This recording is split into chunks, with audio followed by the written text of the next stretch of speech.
Do you wish you were Cloud9 or do you wish you were GDICO right now? I mean, it is G's house. It looks like he's having a slumber party with all the players, and that's why they're a little bit late, but draft is ready. So let's jump into the draft, guys. Man, I can't tell you how excited I am. And right off the bat, I was gonna sit here. I was gonna give some time to talk about the Jawhead coming from Maple Leafs, and immediately Cloud9, they already knew it, taking it off the board. Yeah, Jawhead gone, Ruby gone, couple assassins off the board, but this good top pick, man. We saw it kind of fall short last week when Shark picked it up, but it is a pick that has been gaining a lot of momentum around the world, and I'm wondering, who's going to really master it over here first, and Cold World picks it up. I'm excited to see how he plays it and how they're able to make it work right. Yeah, and if anybody, Cold World's become one of those if anybody can figure out, it's going to be Cold World. With how he was on the Cho last weekend, just a phenomenal player. Stuff that I've just never seen from him. Well, not never seen from him in the roam position, I want to say. He's played multiple different roles here in North America, and just the IQ of that player is huge, and that's exactly what you want when it comes to a roam player. A big thing on my mind here is the Ureshi taking on NACT's XP lane here. How is that going to match up? You've got both people with MPL experience. I want to say NACT's probably with the more recent, more thorough experience coming over from PH there. And I'm wondering how Ureshi is going to be able to deal with that in his lane. Yeah, I mean, if we had to headline this match right now, it's definitely the battle of the Filipinos right here. You have C9 and MPL both, as a lot of us know, heavy PH players, a lot of them have lived in America or were born in America, whatever, etc. Either way, there's a lot of Tagalog going on in both of these VCs right now, and they're going to be going on. So it's definitely going to be exciting to see the matchup, Nats versus Ureshi, Nasty Wayne up against Basic, all around. I want to look at these drafts a little bit more. We got Roger and Jungle, possibly, maybe flex over to Gold. But either way, I'm really surprised the Arlot has not gotten picked up early. This was a heavy favor for C9. Nats is a monster on it. MPL, on the other hand, also do not pick it up. They go for the Roger instead. So this is something I think big chance does get banned out. And if it gets opened, does MPL force this Edith into EXP, or do they bring it over to the Roam so that they can steal away this Arlot from Nats? Well, and that's kind of interesting pickup there too for Roger, which really hasn't been featured as a ban for most of them. So it might not have been my choice for something prioritized before the second banning phase, because it's not something that's usually taken off the table unless maybe they're looking to flex it into the gold lane, which it really hasn't shined in this season at all. We do see Alice getting taken off there, which is that's another thing too. The gold lane right now has been, I want to say, crazy, just up in arms. You can play basically anything in the gold lane depending on what you're going up against. It's not just marksmans. We've got fighters in there. We've got tanks in there right now. Alice, we've seen Harith, we've seen Lunux in there as well, Ruby. So there's a lot that can really go into that gold lane that can really kind of set fire for your composition into that mid and late game. But there goes the Arlot ban. Yeah, there are phone calls happening right now, people arguing who the best gold laner is. I think that is definitely a truth. The Arlot is going to get banned out. MBL gets first pick here. If they want to keep the Edith in the EXP, they already have a decent one. It definitely works. C9 maybe falls back onto something like the Terizla. Hylos also still open. Definitely a very viable possibility. Still plenty of options. And that's the thing about the hero. It's like some of these bans, you look at it and you're like, there's still so much they can pick if they want. When it comes down to gold lane, though, I feel like just overall, MPL has a lot more flexibility coming into the second phase. They can still pick up a gold laner, they can still pick up a jungler, they can still pick up a roam, they can still pick up an EXP laner, to where C9, those three picks are there. They need a gold laner and they need an EXP laner. Yeah, and that's a very big point when it comes to the flexibility and fluidity of what we've seen in early drafts now. It's not just kind of picking up those really hard to counter picks. It's trying to put a pick down that your enemy doesn't know exactly where it's going to go, doesn't know what the matchup is going to be there, and a Hylos coming out for the side of Maple Leafs. And I like this pick because it helps where Maple Leafs like to shine, which is where in that early game and in a lot of those early aggressive objectives to kind of try to push off a lot of their opponents. But I mean, C9 is no slouch in all quarters of the game, and we're going to see what they can kind of match up against this heavy tankiness of the Hylos. They bring in the Khalid for Nats, who's another hero who has been kind of skyrocketing into stardom here a bit, been getting picked up more, been getting banned out more. I think it's decent. I think we get a good answer to the Roger. One problem he's going to have to deal with, some of the crowd control coming from this Hylo, some of the crowd control coming from this Edith. Then they lock in the Claude, going to be a nice comfort pick for basic. Overall, C9 feels kind of well-rounded, and it really matches well with the playstyle they've been bringing, which is a more spread out attack style, a more angular attack style. We're not jumping at you all as a group, and it's going to work great going against something like a Hylos. You don't have to worry about everyone getting caught in this glorious pathway. You don't have to worry about everyone getting caught by something that MPL wants to bring. So MPL now has to think about how are we going to attack that. They bring in the carry as their last pick, something that's going to give them a secure end game, and that is going to be a Roger in the jungle private. Yeah, and so this is, like you said, the Roger in the jungle. Basic's going to go ahead and pick up the Claude. Toru is going to be picking up the carry. Two different kind of play styles when it comes to marksman, and even when it comes to the players themselves. I want to say Basic usually tries to favor that split pushing ability when it comes to his picks. Here, he's going to need to be a part of those fights once he gets the Trinity build. And dare I say Claude maybe actually comes online a little earlier than that Trinity build, but we're about to get set here for the first match. Trex. Yeah, we're going to be jumping into the first match. Like I said, a lot is on the lines here, and I mean, if you're just jumping in, if you're just starting to view, this is the last week here.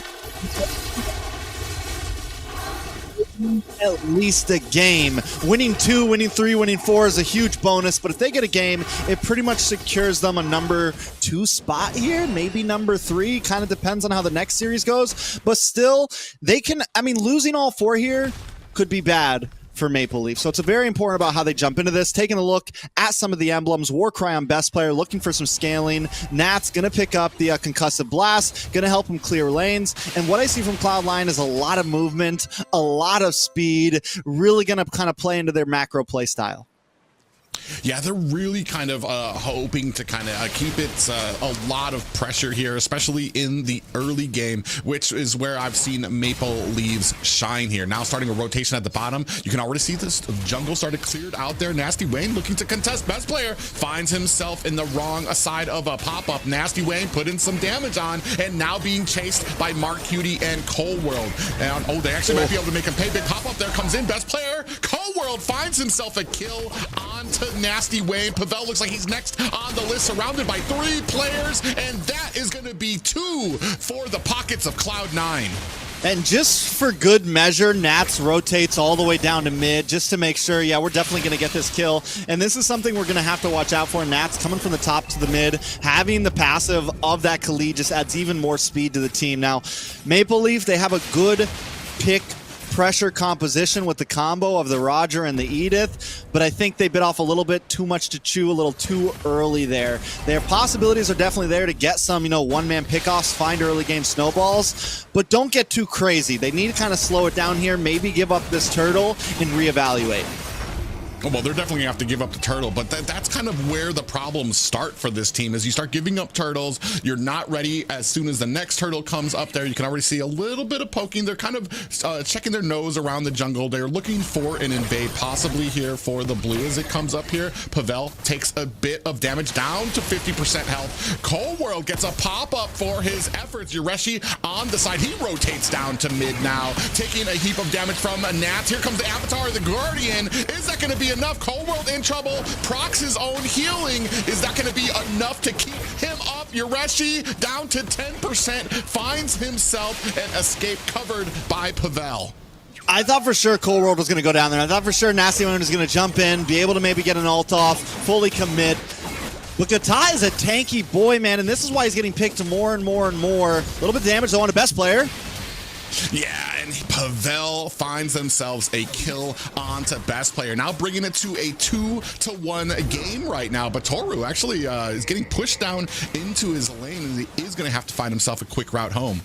It should be able to make it back to lane in time to at least kind of not fall too far behind. Taking a look at those gold lanes, Basic, Toru. Basic does have the kill up, Toru just an assist, but neither of them have died, which is going to be huge. Toru is going to kind of be a possible mid to late game saving grace for MLC here, especially with the way that they've already taken a death on the Roger, already kind of lost some of that snowball potential. We're already kind of looking at some possibilities of what are their chances of surviving into the late and getting Toru online. I do like that when we saw that Nats was able to rotate down very quickly on the Khalid. Now, Yureshi, when it came to the second fight, he was the first one to start rotating down, saying, all right, this is the game we're going to play. All right, I need to be down there to join my team to make sure that it's not going to be a 5v4 and helping them. And it did eventually kind of help them to be able to kind of push back Cloud9 a little bit. And even, I want to say, maybe a little bit help them to kind of get that one kill that's on their belt right now. But yeah, the pressure is just going to continue for both of these teams right now, and I want to say Cloud9 just looking as fierce as ever. Yeah, Cloud9 playing a tight game, playing very comfortable, and I think the that EXP lane is going to be a really. You mentioned the matchup early on, and right now with the hero matchups, it's going to be tough for Yureshi to catch up to Nats. Having the passive on that Khalid's going to clear waves faster, and until they get to that, first Lord where there's really 4v5s, it's going to be hard for Maple Leaf to take a lot of these big skirmishes. I think they just need to keep it focused to the turtles, kind of look for those little pickoffs, like from what we just saw from Pavel and Nasty Lane. Look for those little moments, but other than that, they need to have vision on where Nats is coming from, where Cold World is coming from, because those are big CC heroes that could definitely turn a fight around in any moment. Yeah, and you can already see them starting to refuse. That's going to be 2 small minions taken off the side for Maple Leafs. And it doesn't seem like much now, but as the game continues, when you keep taking those minions, when you keep refusing that farm to Nasty Wayne, to a Roger who likes to be ahead in the game, it's going to start being costly. Yeah, so now things kind of slow down a bit. Mark Cutie still kind of playing the distance. Turtle gonna be up. It does look like MLC, wants to contest this one. They got 4 members up. Yureshi's already in position. Cloud9 also wanting to toggle for it. Yeah, but the thing is they're not actually like going for it. They are standing around. Now you have the jungler up at the top. He's going to go ahead and try to clear. Now we do get a little bit of damage onto the turtle. We're pulling it towards our direction. Mark Cutie here keeping a good job of keeping the vision on it. Nats coming in from the side. Pavel down to 50%. Nasty Wayne now chunking onto this turtle. Yureshi with a little bit of healing. And it looks like this is going to be a free uncontested turtle for the side of Maple Leafs. But on the bottom, Toru in trouble. Finds himself on the wrong side of a shadow kill, but wisely moves to his minion, spread that damage up amongst them, and may be able to protect his tower. Yeah, I'm watching best player on the mini map. He kind of gives up that turtle. He starts making his way down to gold. They make the big play in the gold lane. They get a lot of gold plating into Basic's hands, giving him even more of an advantage. And not only that, but take down a nice chunk of tower. So honestly, feels like a fair trade for Cloud9. And looking at the gold, it's maybe even more of a fair trade. They're now jumping up to almost 2K gold lead, 1.8, something around those measures. So Cloud9 feeling comfortable, holding good map control, and coming into every moment with a plan. Yeah, we do have, look at the side here. We've got 4 members of Cloud9 looking for some type of angle. Not able to find it just yet on the gold lane, but may be looking to refuse this purple buff to the side of Nasty Wayne. I'm waiting for the big pincer, right? Because the Avatar of the Guardian, the AOG, the Gatot ult is very, you know when it's coming right away. But where I've been seeing a lot of teams succeed with it is kind of forcing them to move one way with a couple members. The AOG comes behind them, so you're kind of sandwiching them between these two picks. And Cloud9 does have the opportunity to do that using the Raging Sandstorm, using Mark Cutie, and look, Toru. Yeah, Toru in trouble here. Gets taken down by 4 members of the side of Cloud9. But on the opposite side of the map, too, you still have Best Player, who is pushing and able to find himself a tower in the opposing lane. And the split push strategy has been something that Cloud9 has been so successful in, and one of the key parts of the strategy that was able to beat BT.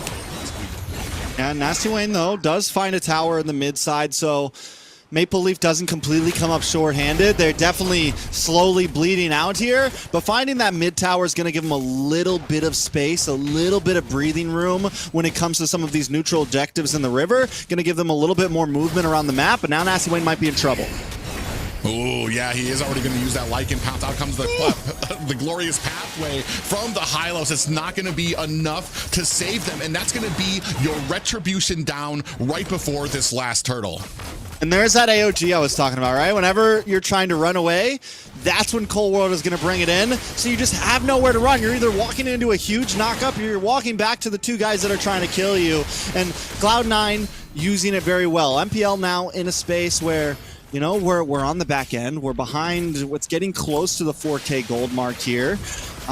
Where are we at? What do we have to do to kind of survive this? And again, it's back to when can Toru get online? Because at this point, Nasty Wayne, 0-2-1, doesn't have a lot of options. When does their power spike exactly hit that they can actually take a fight? Yeah, and that's the problem here, the longer. And you right now, what you have is Toru, who's kind of joining up in a lot of these fights. They have to start grouping up because they can't be isolated out there alone, because Cloud9's going to find them. He's going to be able to gank them. And that's a problem for Toru, who still needs to get farmed, still needs to find some of these minions on the outside there. A little bit of an aggression coming in here as Yoreshi finds Nats. Nats is going to go ahead and use that Sandstorm to get himself out of harm's way. Nasty Wayne? Oh, I thought best player does not have the shadow kill there, so still able to push back Nasty Wayne. And Nasty Wayne not feeling very nasty today, man. He's having a rough time. It's 0-2-1. J-Law, though, taking 0 deaths. Toru in trouble. Yeah, there goes the blazing duet. Toru goes down. Nasty Wayne coming in from the side. Big pop-up lands. That's going to be enough to take Nats down. Cold World looking for an escape. Finds himself a stun. Gets taken down by J-Law. Nasty Wayne here, but look at the damage coming off from Basic. Able to find a kill onto Nasty Wayne. Popped up by Pavel. Mark Cutie putting on the damage while Basic puts on the finishing touches. From the side comes best player with a shadow kill. J-Law alone to tell the story of what happened to his team members. For just a split second, it feels like Maple Leaf has a chance there, and then it is crushed. They find 2 members, putting them at 3, but right now, Cloud9 are just on a roll and taking a look at Basic's items. He's got the Trinity locked in. 8K gold, 9 minutes in. He's feeling himself, and now he can really get groovy in these fights, right? He can really get involved in all of these fights. He's leading out of all of his teammates in gold, and normally it takes a bit. Normally Basic's more of the slower play to marksman, hanging out in the off lanes, but this time he feels very involved in these team fights. Yeah, best player going to go ahead, clean up a very fresh Lord there. Pavel finds a kill onto Cold World. The rest of Maple Leafs looking to make Cloud9 pay. Diving deep in was Nats, and he's going to be able to flicker himself out to safety. That's going to be more than enough to kind of push back Maple Leafs, maybe make them rethink their strategy as they were running through the enemy jungle. I mean, Maple Leaf does find a kill there, and in a situation like this, everything is a win. Every little kill that you can get that you don't lose something for is definitely a win. Cold World does come back up right in time with the Lord, so Cloud9's still going to get a solid push out of this, but Maple Leaf at least gains enough ground there that they can find some positioning on this defense. The question is do they just stick to this very huddled up, grouped up type of strategy? Which, yes, I kind of want to say they do because of how far behind they are, but at the same time, you're giving yourselves over to the macro that Cloud9 wants to bring, so it just feels like a lose situation. Well, and that's the brilliance of some of this strategy. Yoreshi does find a kill on a best player who missteps, kind of diving into that tower, and a good, I want to say maybe a little bit of an opportunity here for Maple Leafs, but I want to say the biggest part of this strategy is the split pushing coming from best player. There's not a lot of people that can contest with that. You're gonna have to deal with the shadow kill. We do have the blazing duet coming in from Basic. Glorious pathway is out. Yoreshi miraculously finds himself an escape from all of that damage as Nats fending off the 3 members of Maple Leafs as they try to, they are successful with getting that high ground tower. Nasty Wayne looking for an opportunity. He's gonna find a kill onto Cold World as Mark Cutie and Nats running for the hills. MPL's finding some rhythm, man. They're hitting that spike. That spike that maybe was supposed to come at 8 or 9 minutes is now hitting at around 11 and a half, 12 minutes. But the damage is getting there. Even with Nasty Wayne being at 1, 3, and 5, the damage is getting there. Toru as well, taking the 2 deaths. He finally gets the Trinity build locked in. He's a little bit late to the party, but it is there. And not only that, taking a look at the tank, the one who's holding the front line, taking a look at Pavel, taking a look at Yureshi, you have a nice, strong front line that can give Toru space to move. So MPL finds a moment to maybe do something. Oh, do have a shadow kill out there. Is going to be able to take down Nasty Wayne, and he has been having a big trouble on this game right now. We're starting to put our pressure up onto the top lane. You can see minions there coming in with the quad. Shadows is best player. Out comes the glorious pathway to push back Cloud9. I'm not sure if that's going to be enough now. We still have minions coming in through the mid. Maple Leafs preparing for it. In comes Cold World, putting some damage out there. A little bit of the CC coming out from the side of Maple Leafs. They clear up the minions, and they are just not giving up the pressure here is Cloud9. Yeah, I think it is time that they kind of need to, though, right? They need to kind of slow it down, away, conceal play. Yeah, conceal play. They're looking for something onto Marcuti. They don't find the pop-up. They do with the flicker. Is that going to be enough to take down Marcuti, who's going to be able to dash away? Now they find themselves in a bad way with the flank coming on from Cloud9. In the middle of it, Nats gets picked off by Toru. The Trinity build doing its job, but off screen there, Basic finds a kill onto 3 members of the Maple Leafs. This could be looking like a final push. It's just J-Law on the Aurora left to try to defend this core from 4 members of Cloud9. What the heck happened? We flicked away for 1 second, and now C9's taking the game. Yeah, and a very, I want to say a very stalwart first game by Cloud9. Maple Leafs, I mean, you said it, they showed those signs of life, but maybe a few minutes too late. I want to say Toru was more than well ahead of his counterpart, or Toru was more than far behind Basic when it came to the gold. There you can see there, when it comes to the matchup there, 8K to 12K. That's a 4K gold difference on the gold lane alone. Yeah, I mean, there was definitely there was a big deficit happening there from the start to the finish. MPL, I think right in the beginning they come into that game thinking we're gonna get aggressive, and it kind of bites them in the butt, and then from there on it's kind of over. Taking a look at some of these items though, best player decked out completely. Taking a look at Basic as well, completely decked out. That's 2 members with full items, both your major damage dealer, and that was all they needed. You know, for 1 minute, all of MPL was up, standing. We moved the camera down for a second, come back, and Basic has a triple kill all of a sudden. I wish we got to see what happened there, but literally, MPL is just wiped off the map in a matter of seconds. Yeah, and that's just kind of the value too, and especially for a hero like Claude. While the Trinity build is pretty, I want to say, is useful on Claude. I want to say at this point he only really needs the Demon Hunter sword, the Skith or the Scythe. Bleh, I can't speak. To really start doing damage, and the fact that he was 3K ahead by the time he had his Trinity build just kind of puts into perspective how well that this team was doing.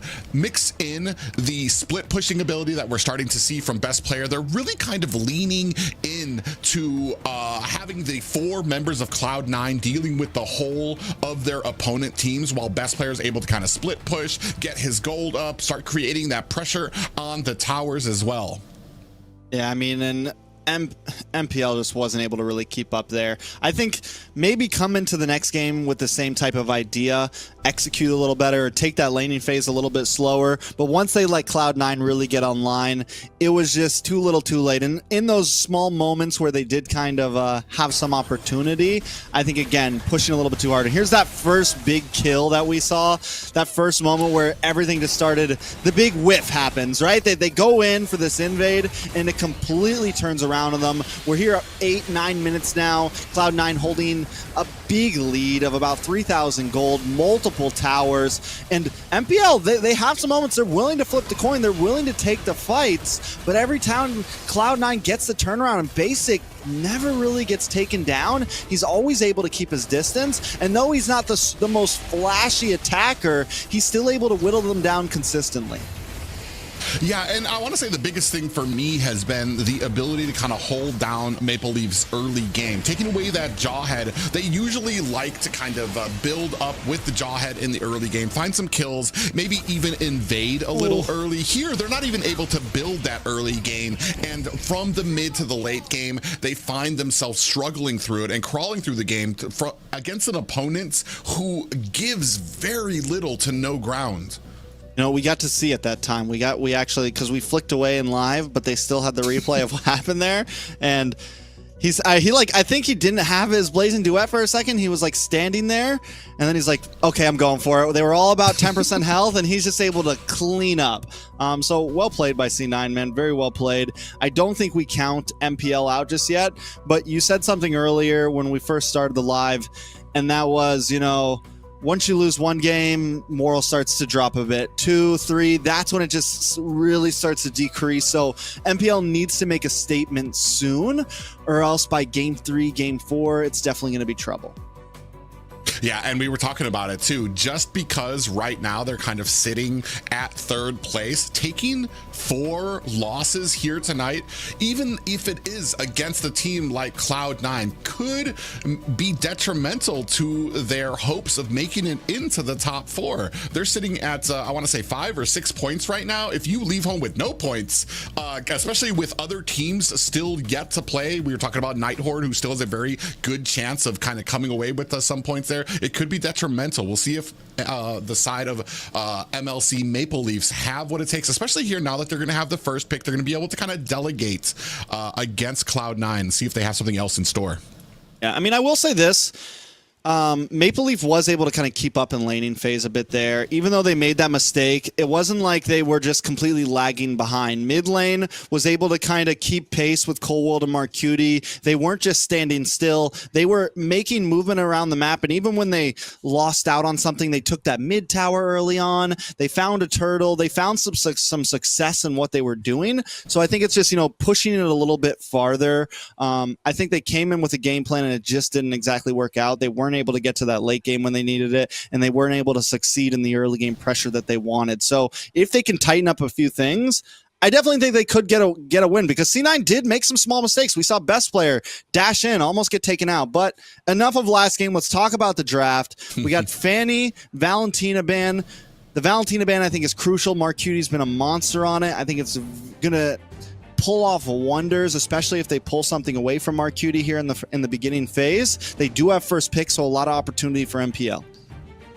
Yeah, and I'm kind of wondering, we still don't see that Jawhead has been banned out just yet, but the priority most likely, I want to say when it comes to the Maple Leafs, probably going to be on an Assassin for the first pick, and then that will probably be rounded to maybe something a little bit more fluid and flexible from Cloud9. We were talking about it when it came to the first draft, something that you don't know what your opponents are going to be playing them in, probably that Edith coming out there as well, which has been a very strong pick for them.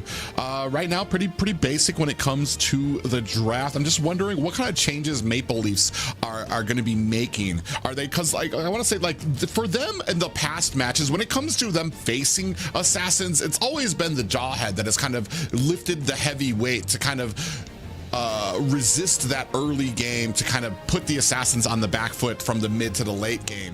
Here, just like I said, they're going to go ahead, secure that Assassin first, and we're going to see where Cloud9 goes from here. I don't think Cloud9 immediately picks up the high or anything. I think Arlot's a definite possibility up front. Good coverage. There goes your Jawhead pick to kind of deal with the angry invades of this link. So Cloud9 is already on top of it. They have answers, and they are quick with them. Edith also still on the field. Couple mage possibilities. But I definitely think the slot 3 should be the Hayabusa, because they want to try to make sure at least they have some sort of assassin game. They could still fall back onto something like the Nolan, but up front, definitely go for the XP lane. Yeah, that's the interesting thing here too, because having the Jaw ahead on your team kind of opens up a little bit. You don't need the Hayabusa. Heck, you can lean into the Nolan like you were talking about, because that gives you a huge early game. Nolan, who already has probably the fastest clear of any jungle, you put a Jaw head on there with him, you're looking at probably a 1 minute, I want to say, gank coming for your side lanes there. Here, still kind of focusing on that early game for the side of Maple Leafs. They're going to go ahead and pick up the Vexana. Big amount of CC there as well. And then here, I'm wondering, are we looking for the XP lane? Possibly. Oh, you're actually going for another tanky... and this, I mean, this could be the tank as well. But I want to say Yureshi... What we saw in the matchup against Nats was that Nats, especially when you put him up against super tanky, comfortable XP laners, Nats doesn't care about the matchup there. He's just going to clear lane quickly and rotate just as fast to help his teammate. So that almost puts you almost at a negative if you're picking up some of these really, really tanky XP laners. And there goes a Hayabusa pick in number 3. I kind of wanted MPL to maybe lock in a gold laner up here and force C9 to questions like, well, do we lock in gold lane? Because then they have some opportunity to ban play in the second phase. But now, once again, everything's kind of up on the table. And I agree with you. I think having Nats on a very proactive EXP laner, like last time we saw it with the Khalid, this time we're going to see it with the Arlott up against something a bit slower, you could say, you know.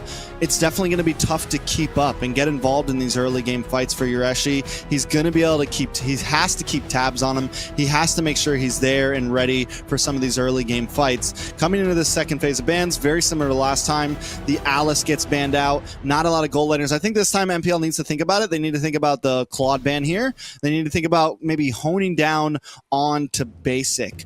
I think that's going to be a big game changer. Mark Cutie still has a few options, and I think in terms of mage pool, there goes the Lu Yi. Yes, ban down on it, but I'm wondering, is that really what do you want to expend everything on Mark Cutie here when there's still plenty of other options for him?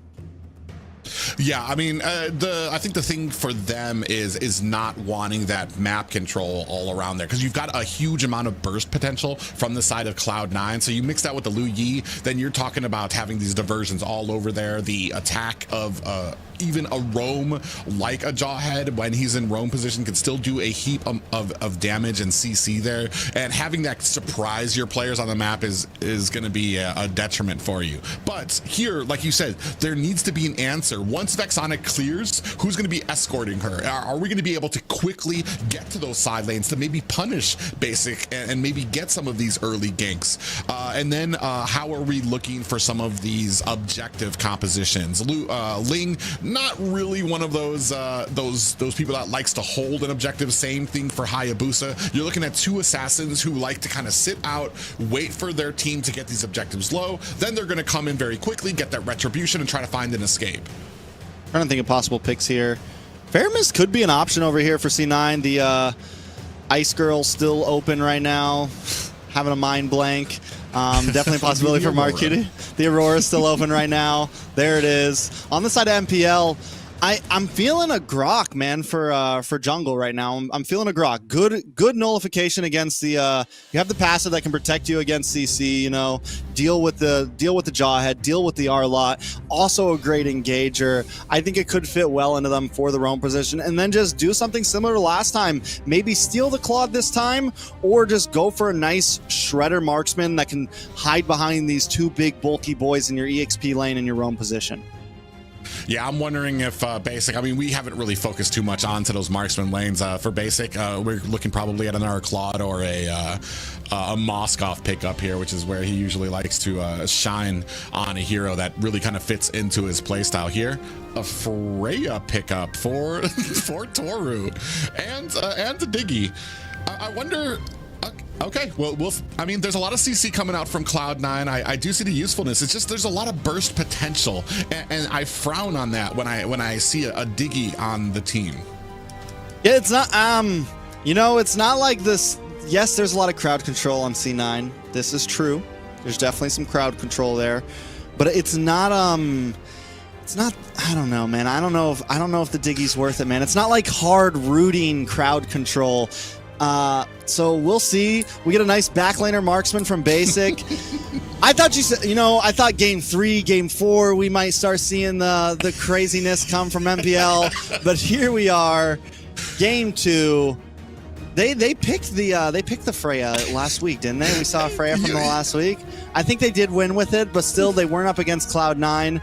I'm not counting it out. I'm not counting it out. We're going for the fighter off lane. All hail the Ling. A lot of damage on Ling. This is, once again, this is very Ube-esque. This is a very paired up composition. We're trying to get together and mow you down, but Cloud9 has already proved that they don't care about that. They're going to attack from angles. They're going to split push. They have the Hayabusa. They have Basic. They're going to just push your off lanes in and banana split. We're going to see, though, if these comforts and maybe somewhat outside the box picks pay off for the side of Maple Leaf. So they're looking for a little bit of revenge here to possibly tie things up with Cloud9 as we move into game 2. I don't know, man. I feel like the Freya is cursed in NACT. I'm going to just come out and say it. I feel like it's a cursed hero. I don't like it. I feel scared every time I see it, because here's the thing, like, you try to say something like, oh, it's kind of an off-brand pick, and then it either makes you look like an idiot because it does great, or it completely bombs. So it's a lose-lose situation for the casters. I'm just going to go ahead and throw it out there. Hey, Freya has a 100% win rate right now in NACT. One game, but 100% win rate out there. I believe used by Toru last week. So, I mean, we've got that to lean on here as we see a good clear coming out from Maple Leafs, accompanying Nasty Wayne and J-Law down to the bottom lane. Now, one good thing about Basic on this Clint, also not the most popular gold laner, but against the Freya, you will be able to range. You will be able to kite back with that second skill whenever Toru wants to engage. So as we're seeing now, Basic's going to have a nice advantage in this gold lane, man. He's going to be able to kind of control the wave. He's going to be able to control the lane. He's going to be able to poke as much as he wants. And Toru's going to have problems even fighting for minions. Yeah, and not just that, but like right now, Pavel, I mean, he's trying to give some support up there because he knows Toru needs it, but he's kind of keeping himself away from the rest of the team. He's not putting those bombs down to get vision for the side of Maple Leafs. We do have that first turtle about to spawn in 8 seconds. I want to point this out as well. Both trio mids are like taking the long route around this mid area because no one really has visions. Neither of them are actually in the river bushes, but they're both like taking the jungle route to get to each side because nobody knows where the other people are. Finally, Cloud9's like, okay, we're gonna venture out, get to their side of the river. Let's see what happens in this first turtle. Yeah, Yoreshi kind of keeping vision on here. Nasty Wayne coming in from the side, looking for an opportunity. Ooh. We do have a big Detna's welcome out there. Nasty Wayne able to find the first retribution. Yoreshi finds a kill onto best player. Nats comes in, finds a kill onto Pavel, being chased out by the rest of Maple Leafs. And 1-1 right now, just narrowly on the side of Maple Leafs as they go ahead and collect up the first turtle. Okay, big dubs for the Maple Leaf. Not only do you get a turtle, but you get a kill on the best player, the jungler. That's going to be huge. The kill does go into Yoreshi's hands. Maybe not Nasty Wayne's hands, not exactly who you want it to be, but still putting a kill into Yoreshi hands on an EXP laner that's going to be more of a slow roll is going to be huge and helpful for MPL. We're already seeing him start to cut lane. He's being the more proactive EXP laner right now. He's going to be able to rotate ahead of Nats in game number 2, which is going to be crucial as we move into the 4 or 5 minute mark. Yeah, and this is just kind of an amazing adjustment. Oh, as I say that, J-Lo gets caught by 3 members. Shadow Kill is going to chase him down, even with the flicker expended. And that's going to be a flicker down for J-Law.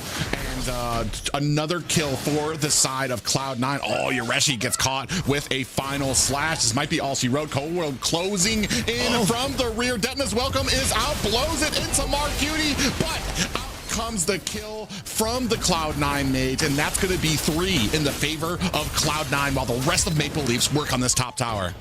Right, he bought a little bit of time, and then up in the gold lane, with the help of Pavel being up there, and not only that, once that level 4 comes in for the Freya, you can start getting a little bit more aggressive against the poking marksman. You get a little bit of shield, you do a bit more damage, and now Basic actually getting pushed back. And I was just about to say, you know, it's kind of dangerous for J-Law. That's why we see J-Law get picked off, because Pavel's really hugging this gold lane.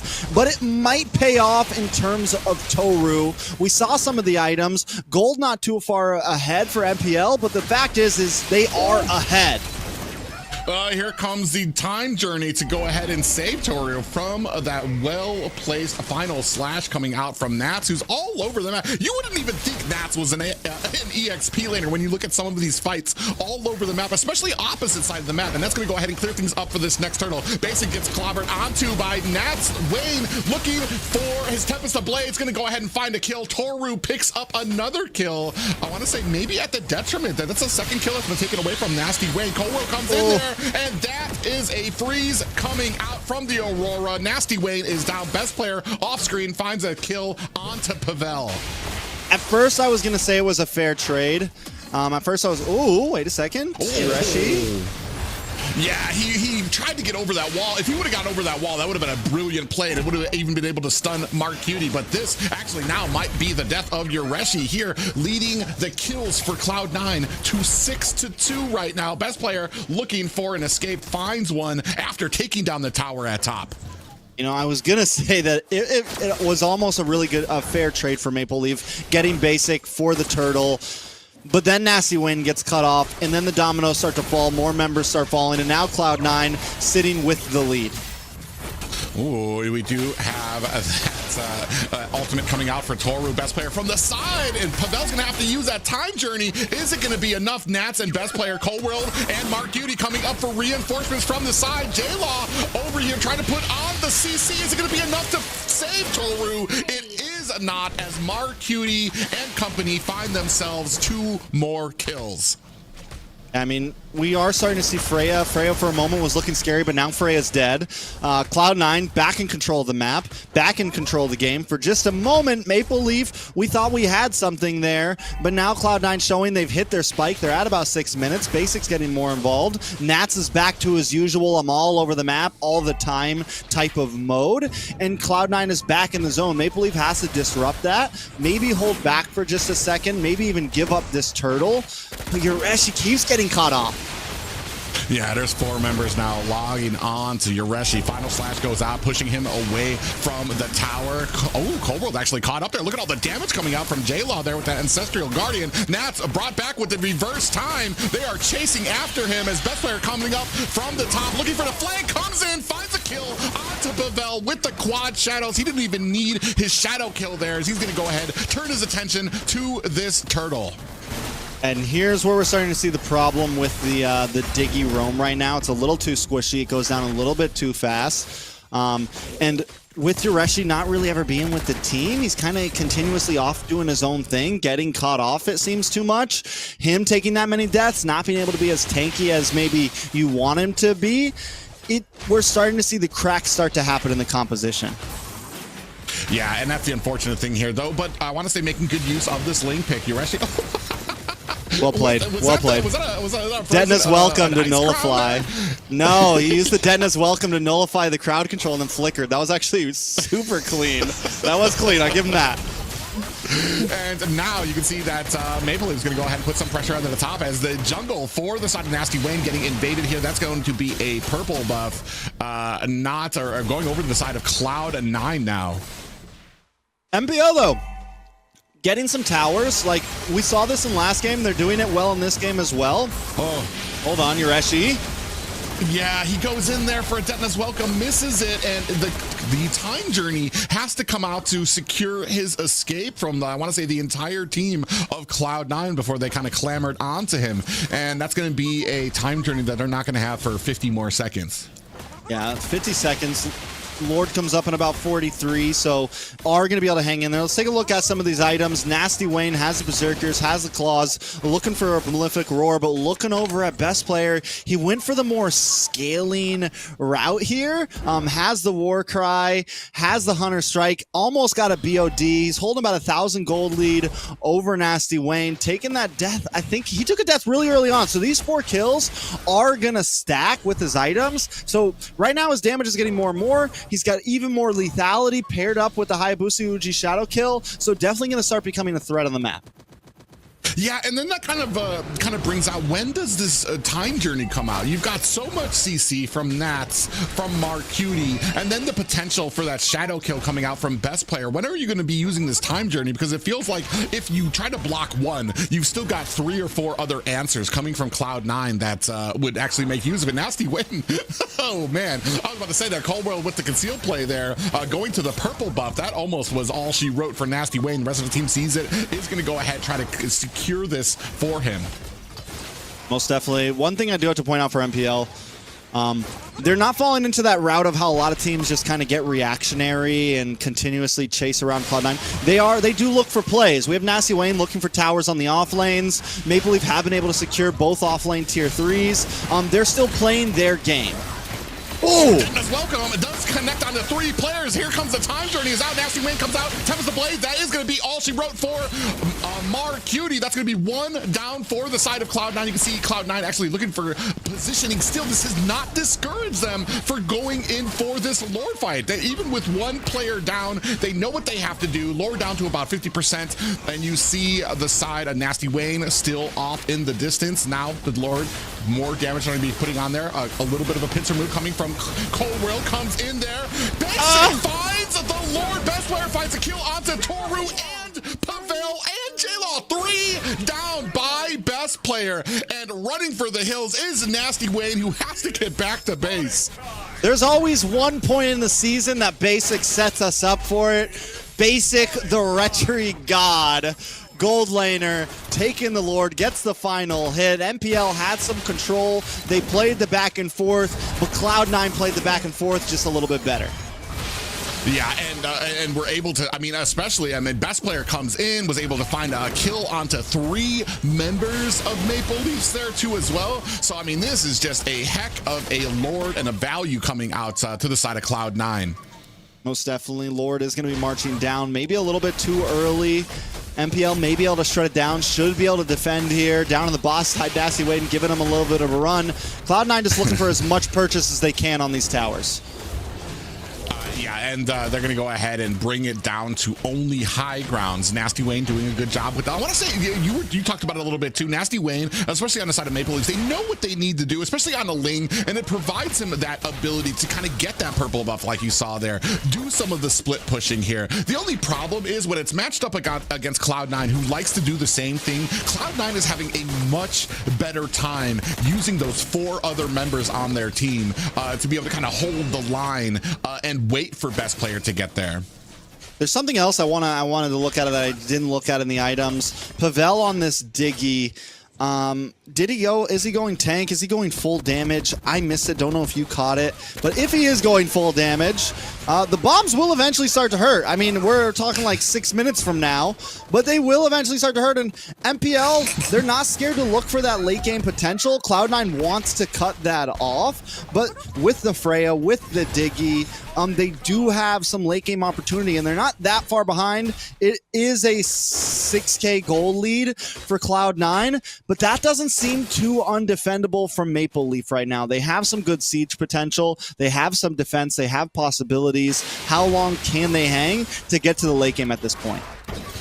Well, and that's the thing right now. You're down by about 6K, and the lead is only going to grow as the side of Cloud9 begins shutting down your jungle, taking your buffs, refusing money to you, where you're only able to get it from a few of these lanes that the side of Nasty Wayne is trying his best to kind of capture. You see, he's just all over the map. He's looking for the steal. Trying to get that vision, looking for an opportunity here that his team is just not able to kind of find. And this is a problem here. Like, you can find an opportunity here, but you're at such a deficit. What type of a team fight do you take? You're only really looking for pickoffs, because a team fight, you're basically going to lose to Cloud9 at this point. I think he's just like looking for Basic at this point, right? Like, that is his job. And like you said, it is pick-off pressure. It is nothing too major. The other 4 members have plenty of zoning potential with the bombs. Oh, Urashi whiffs. Yeah, he misses it, taking down to about 50%. Freeze coming out there as well. Yureshi dancing all over that bush while Nat's actually going to have to flicker out of there. Down. That is a dino down for the side of a Maple Leafs. And here comes best player from the flank. Comes in, shadow kill onto 3 members. It's not going to be enough damage to take them down. Time Journey is out from the side of Pavel, who's going to get bursted down. Final slash is out. The passive comes out for J-Law using the flicker. Not able to get away. What a play from Mark Cutie to flicker in, find the kill. It's just Nasty Wayne and Toru left to defend their core against 5 members of Cloud9. Cloud9 just getting more and more aggressive. You can always, as they scale ahead, they get more and more crazy with the plays they're willing to take, with the distances that they're willing to go. Mark Cutie with a beautiful flicker in, just to make sure, yeah, we're getting that kill, bro. No escape. J-Law down, Pavel down, Lord going down as well over to Cloud9. And I like the ideas from MPL. Like we said, they have plenty of ideas and they're willing to try to execute them, but they're just really not able to crack through right now. Nasty Wayne's been looking for angles. He's been looking for a way in, but he just didn't pull the trigger. And I don't know whether that was a good idea or not. Whether, you know, maybe he should have taken the risk or whether he made the right play. Luckily, Nasty Wayne does get a tower. He maybe gets a tower here. Tower should go down, does go down. But now Nasty Wayne might pay his life for it. Oh, he does. Oh, he gets actually bursted down by best player there. I thought he was actually going to be able to possibly connect a few swords there, maybe even find a pinch pose away, but no. Best player shuts that down immediately. We are looking at a 10K gold lead with Lord, Luminous Lord, marching down the mid lane. They don't even have a tower in there. Pavel gets locked onto with the ejector, and here comes the Time Journey, and a bit of damage comes down. Nats gets taken down. Toru doing a great job on basic. Finds the burst of damage needed to take Toru down on that Freya. Lord swinging away at mid as another high ground at the bottom goes down. Yureshi gonna have to expend that flicker to get away from Mark, Cutie, and basic. And now the fact that they don't have a marksman, Lord's gonna, you know, it takes a little bit longer to shred. They have no backliner. And if they don't get the dive onto basic, they're never gonna be able to beat these fights. Yeah, and you can see all the damage now. Time Journey is out. 50% left onto the core. Can the side of Maple Leaf turn this around? Taps the blade. He's looking for the kill on the basic. He's not able to find a Finch pose. Taken down by best player who leaps into that shadow kill even while Ling was on the wall. And that is going to be all she wrote. Wait! Toru saves it with just a hair of health left on the core.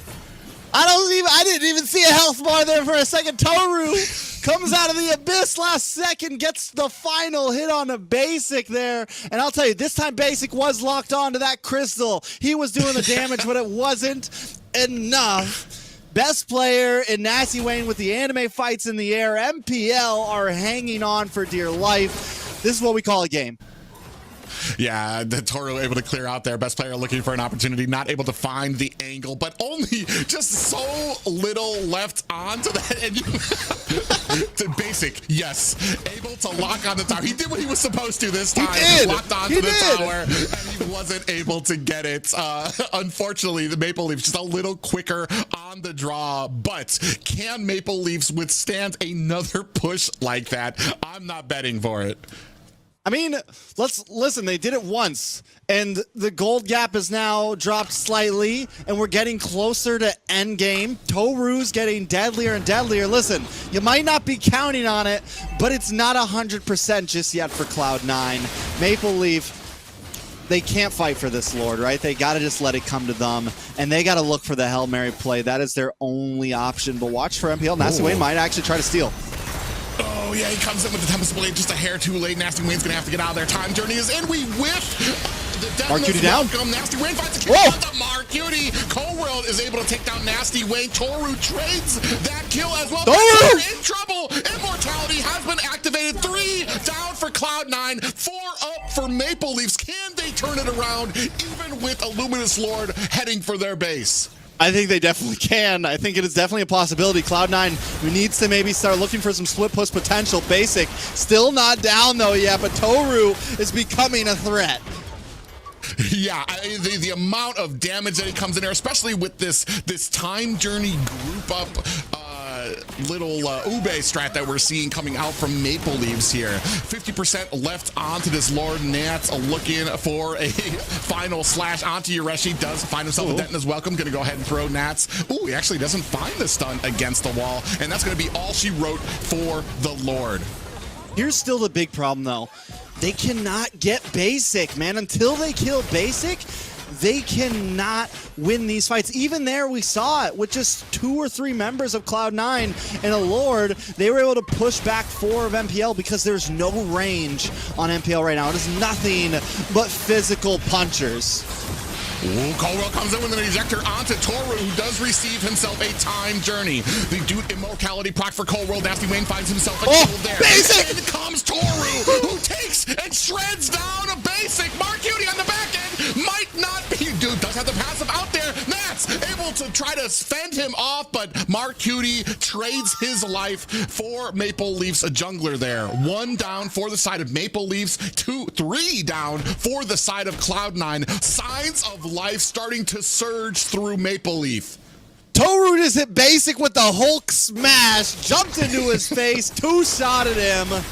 That Valkyrie Descent shield is massive right now. Toru is massive, and if MPL take this game, it is unprecedented on what we thought we were going to see here. We doubted Diggy, we doubted Toru, we doubted Freya, but right now they're walking down the mid lane. Basic, though, looking for the back door, trying to find an angle on a J-Law, trying to find an angle onto the backside. They got to make sure he doesn't find a way to that crystal.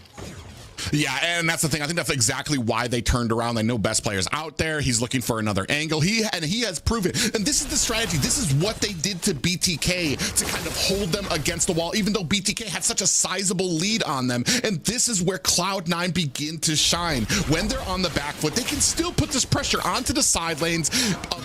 A best player by himself can start pushing these lanes. Eventually, there is a time limit. Not only do you have all of your high grounds down, which means you have those bigger minions heading for your base, but also you have to worry about best player. So there's a time limit on how long you can sit here and fight Cloud9 at the Lord without having to answer this Hayabusa split push. I'd love to see the item soon. I want to see what route Pavel went, how he's looking right now. That time journey has definitely been crucial.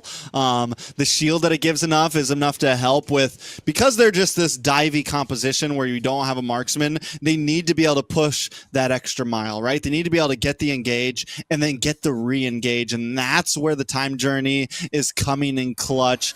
But take a look at this bot lane right now. The Lord is just a bait. The Lord is just a hook in the water right now. Luckily, they get the vision. They know best player and Cold World are there. They know maybe they don't want to go for it, but Nasty Wayne just clearing the waves, and that's exactly who they need to have down there.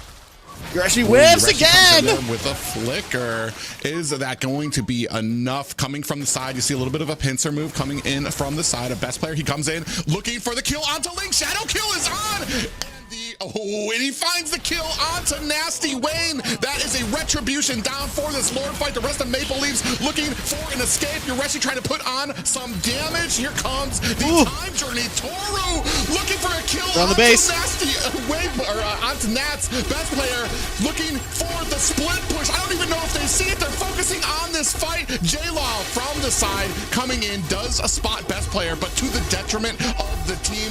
Basic finds a kill onto Yureshi off screen. Look at best player zooming around the map with that quad shadow. Nats is in, putting on the damage to J-Law, and Pavel might be down. Here comes best player putting on the damage. That is going to be game 2 going to Cloud9.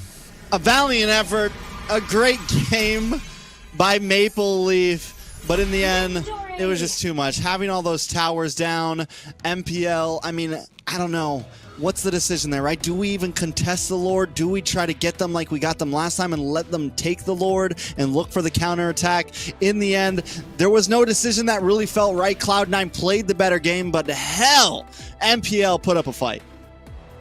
Yeah, a much bigger fight here. It almost feels like, and like you were talking about earlier, they're not afraid to kind of lean into a late game composition where they'll really begin to shine, where the combination of the time journey and the Valkyrie's descent from Toru is going to be enough to kind of carry him to push through the entirety of the rank to try to find a basic on there, the added shield that you get there. However, against the awe-inspiring, just, I mean, how well put together Cloud9 is. There's always a plan, even when they're on their back foot. The pressure that Cloud9 is able to exert throughout the map, not just on the team fights, but in the split pushing. There's so many different things that you need to worry about, especially going into the late game against a team like Cloud9. Can we just talk about, too, how Nats took about 100% more damage than the Rome Cold World? Nats was in and out of those fights, absorbing so much. And even, I mean, it was huge in that early game, was a huge moment in that early game. And then lastly, Basic, man, with the positioning, knowing his job, knowing his assignment, played a great game, played extremely crucial moments, because it felt like towards the end there, MPL got it was blinders were on. We got to kill Basic. And yes, that was their job. But in those final moments, the most important thing was keeping that crystal up and knowing that Cloud9 was going to go for the split push. And even though it felt obvious to everybody, they still fell into it. Yeah, and we can see here a lot of a few mistakes still coming out there from the side of Maple Leafs here. And the problem in the early game with that Diggy is the amount of damage that Diggy can take is not really a lot in the early game, and he's very susceptible to the burst down. And I want to say that that early game is really the problem for Maple Leafs when it comes to a lot of these engagements, giving up a lot of ground for a lot of these turtles. And then you get to the late game where now you're fighting tooth and nail. You do find yourself a little bit of offense, but it's just not enough. Eventually, Cloud9 pretty much suffocate you. Yeah, and another thing to point out, Nasty Wayne had a little bit of trouble there, had some okay plays, but also another player, man, another one we've been talking about, Ureshi, man. He had some really good Detona's welcomes, but he also had some big whiffs, man, some big, not just losing the ult, not just losing the flicker, but losing both. Right there we saw one. I mean, in a lot of moments, he flickers in, pops Detona's welcome, and does not connect. And that is two huge resources where, I mean, honestly, they're lucky Toru came online in the end there and was able to do what he did, because without Toru and Pavel, the game would have gone down a lot faster. Yeah, and that kind of comes out to like, is there another option maybe in that XP lane? I know recently Terizla just took a huge hit from the Nerf hammer, and that used to be your prime damage reduction, get the set on a team to really start off a lot of these engagements. Here, you're leaning on the Detona's welcome, and you talked about it. I mean, and especially because it is only a single target, really, that you can, well, I mean, it's a single target where you can scoop them up, but we've seen him be able to flicker into 3 members to get the stun out there as well. It didn't pay off for them, and like you said, they whiffed a few of those opportunities. They came out ahead in a few of them, but eventually all of those little mistakes start adding up and that's what we talked about here at the beginning of the cast, is those little mistakes against a team like Cloud9, even honest mistakes, even ones that aren't built on confidence, like choosing possibly a Sun into a Hayabusa or something like that. Here, those little honest mistakes, Cloud9's going to keep collecting them up and making you pay.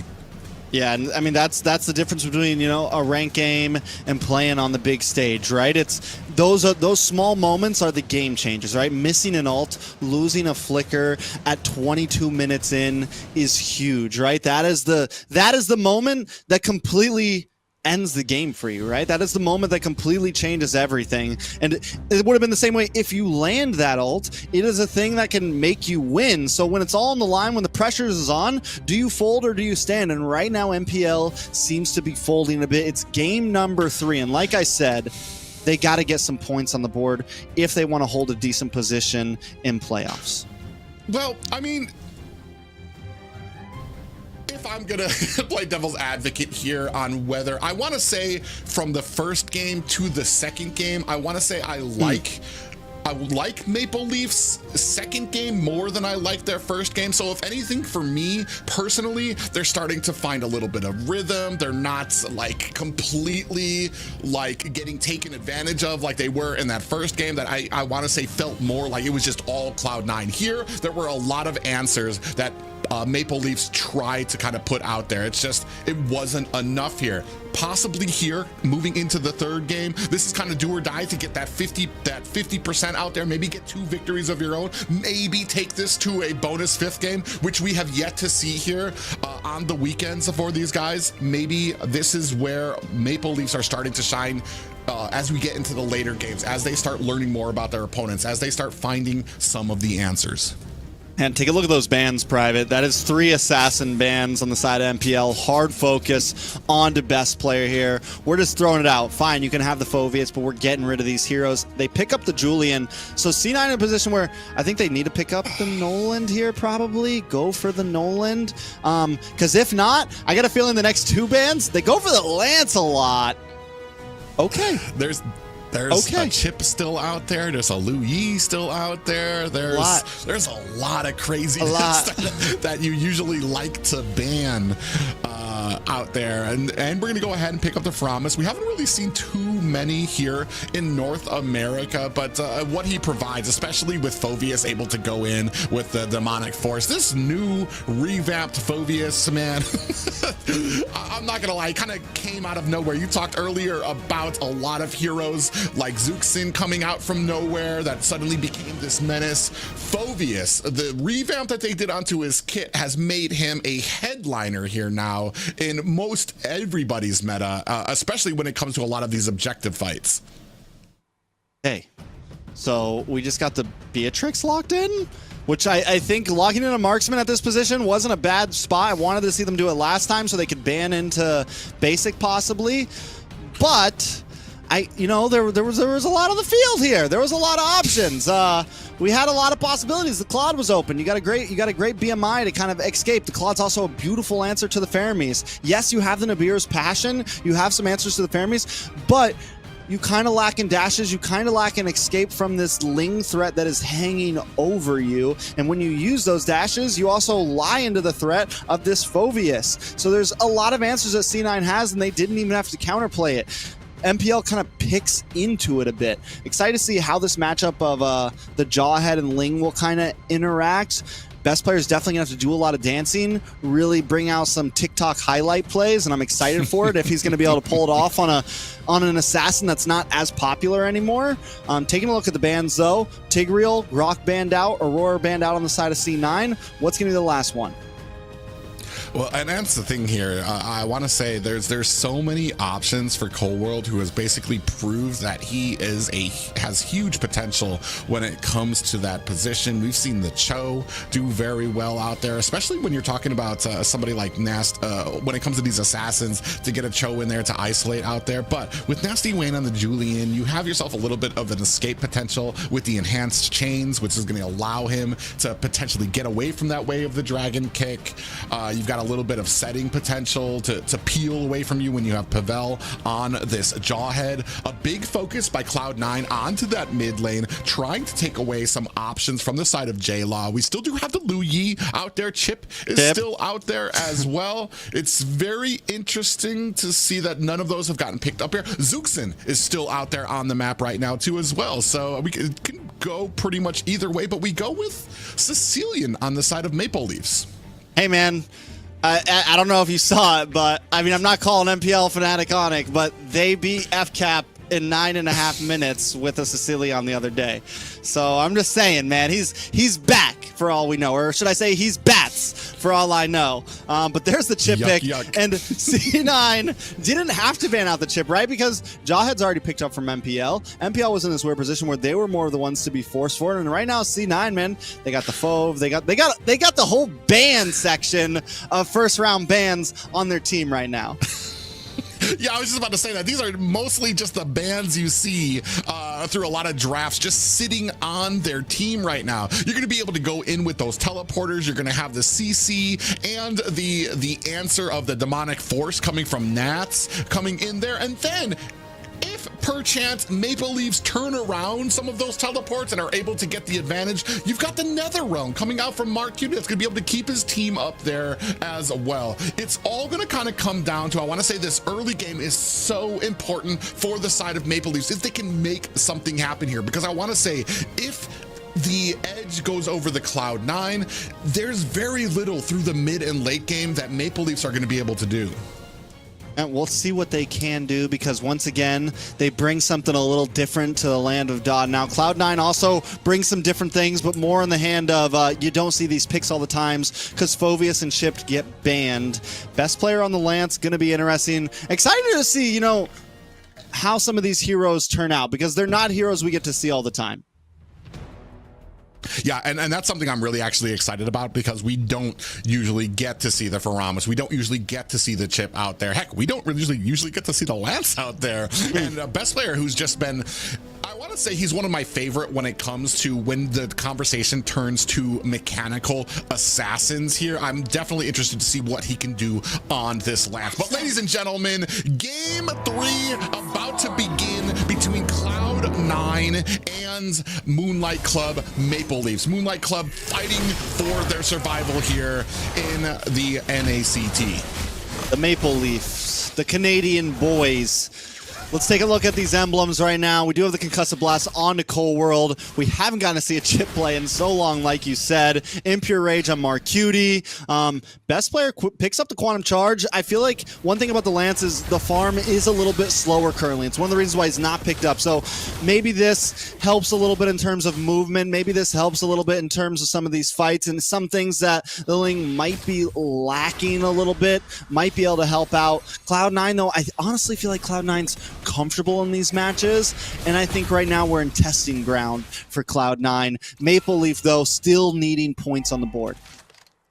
Yeah, you can see actually the rotation very quickly bringing a Nasty Wayne down to the bottom here. I'm wondering if Nats understands. Yeah, he's doing such a good job of kind of keeping that distance. He knows he doesn't have vision of that top bush, and at any moment, Maple Leafs can come in there for the gank. So he's kind of keeping himself very close to this tower so that he doesn't make a mistake. And that's just a lot of that experience starting to show in this XP laner.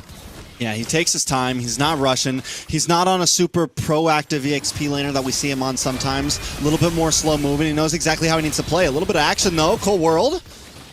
Ooh, they almost turned that attempted gank from Pavel there against him, as you get the Phantom Steed actually pulls Pavel back. So a little bit of a reverse there, but no worse for wear. Still 0-0 on the board for Maple Leafs and Cloud9. Yeah, Pavel's going to keep on playing the distance. Marcuti looking for the Shadow Stampede. I mean, in terms of mid lane right now, nobody exactly winning out. Nobody making any huge rotations to the off lanes. I mean, we're 2 minutes in and it's 0-0. But up in the orange buff, a little bit of aggression on a best player trying to slow him down. Yeah, he's going to be able to take this orange buff, or actually Wayne takes himself to turtle. The orange buff does go over to best player there, but a good job of Pavel trying to stick on to him, make him pay for it. Nat's coming in here. Nasty Wayne is going to find himself an escape there. Turtle goes over to Maple Leafs. No worse for wear are either team. I mean, honestly, gold stays about even. Nothing too crazy. They're both kind of bouncing back and forth. Cloud9 holding a small lead, but that's going to change any second. I think this is the slowest of the 3 games we've seen so far. Yeah, especially when it comes to both teams kind of coming to, or looking for a kill or looking for some type of advantage here. They're both very respectable of each other's power when it comes to some of these rotations, when it comes to the objectives as well. Both teams know when to get the objective, and as soon as the objective is over, both teams disengage from those fights very quickly. They're looking for the bully onto the gold lane. Cloud9's onto it. Cold World making his way up. It's still a while until Turtle comes, so I'm kind of waiting. When do we think the big boom happens, right? When does the balloon pop? When does the pressure become too much between these two teams? Maple Leaf knowing it's like, all right, we have a very late game composition. We have this Sicilian. We have this Beatrix. We have a lot of opportunity if we can finally, you know, not be 7K behind at 13, 14, 15 minutes. So unless Cloud9 forces the fight, I don't think Maple Leaf is going to try to, you know, flip the coin at all. I think they're going to take their time, get what they can, and just hang out.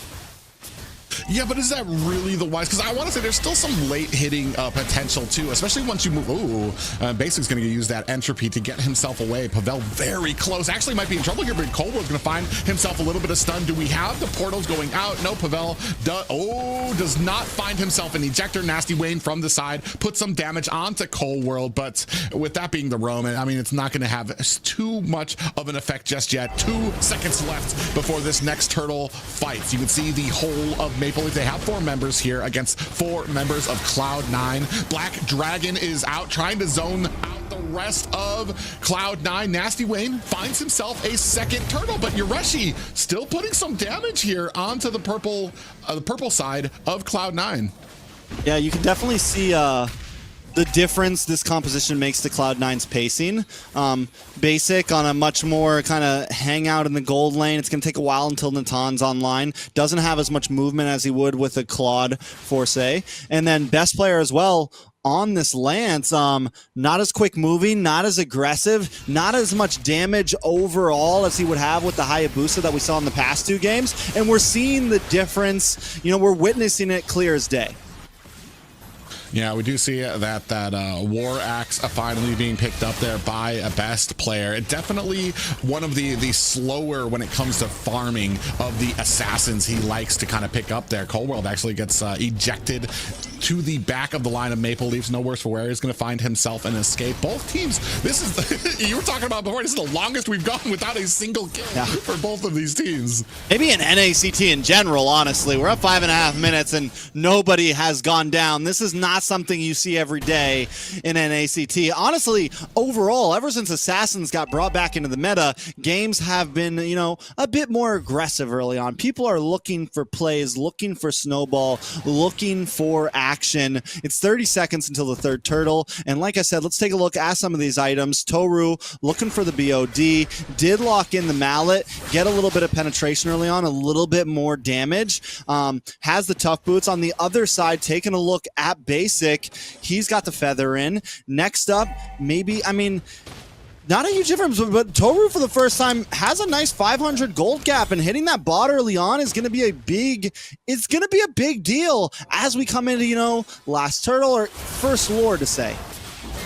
Yeah, one thing that's interesting here that I've noticed from Cloud9 is that Marcuti is allowing best player to come into his lane and take all of his minions, which is putting him up right now 4,400 to 3,700 on Nasty Wayne, even though I want to say Nasty Wayne has gotten 2 turtles there. Oh, Basic does find a kill onto Toru here at the bottom lane from the side. Nasty Wayne coming in, trying to make Basic pay. I don't think Basic's going to be able to find an escape, and another Nats comes in with a demonic force onto Pavel, does take a couple tower shots there, and unfortunately Maple Leafs unable to make them reply in kind.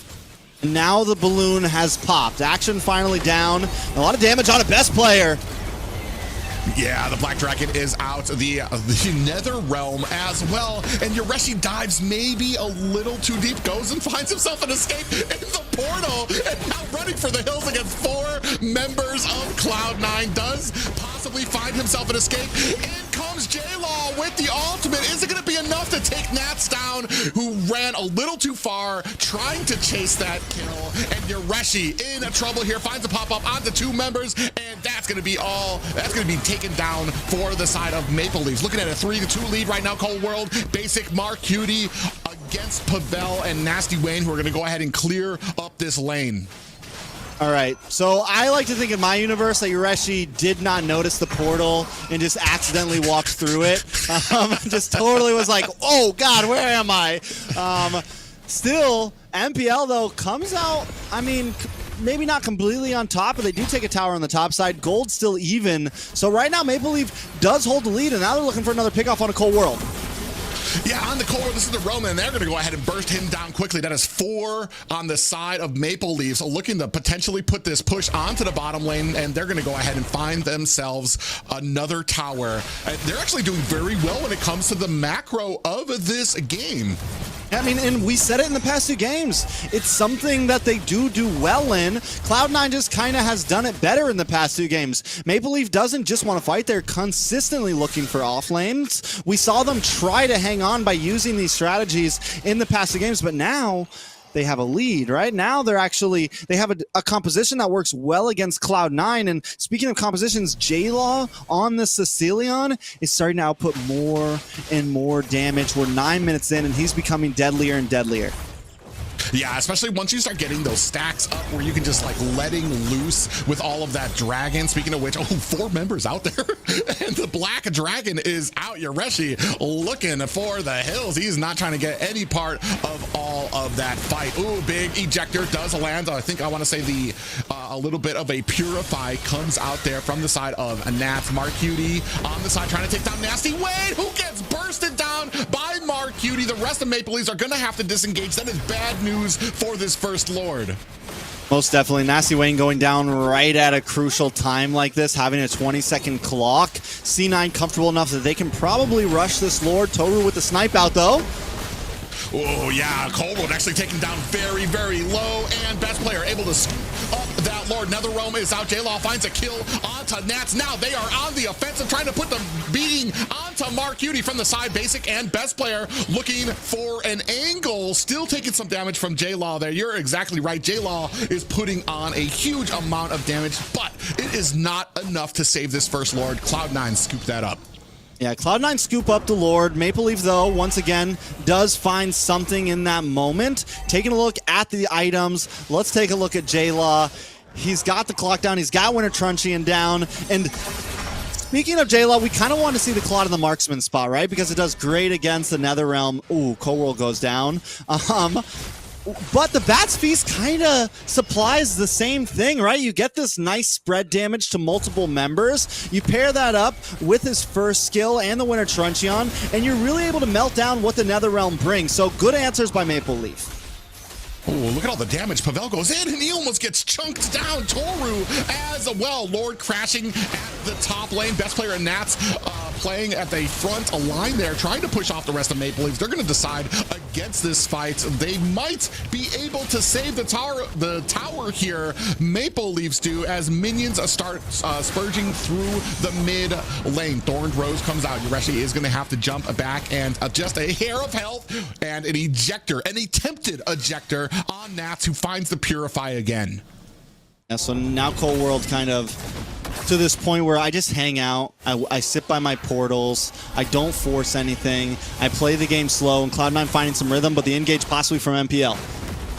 Yeah, Black Dragon is out. Nat's going to dive deep in with that demonic force. NetherRealm is there to keep him up, but J-Law puts the finishing touches. That's going to be 1 down for the side of Cloud9, and with that, Cloud9 immediately back off from this mid tower. But there's only a hair of health left on that. Yeah, and the Sanguine Claws have been a great stopper for Nats when he tries to jump in. The Sanguine Claws have been a great stopper for anyone when they try to come in. And there goes the toss on a Cold World.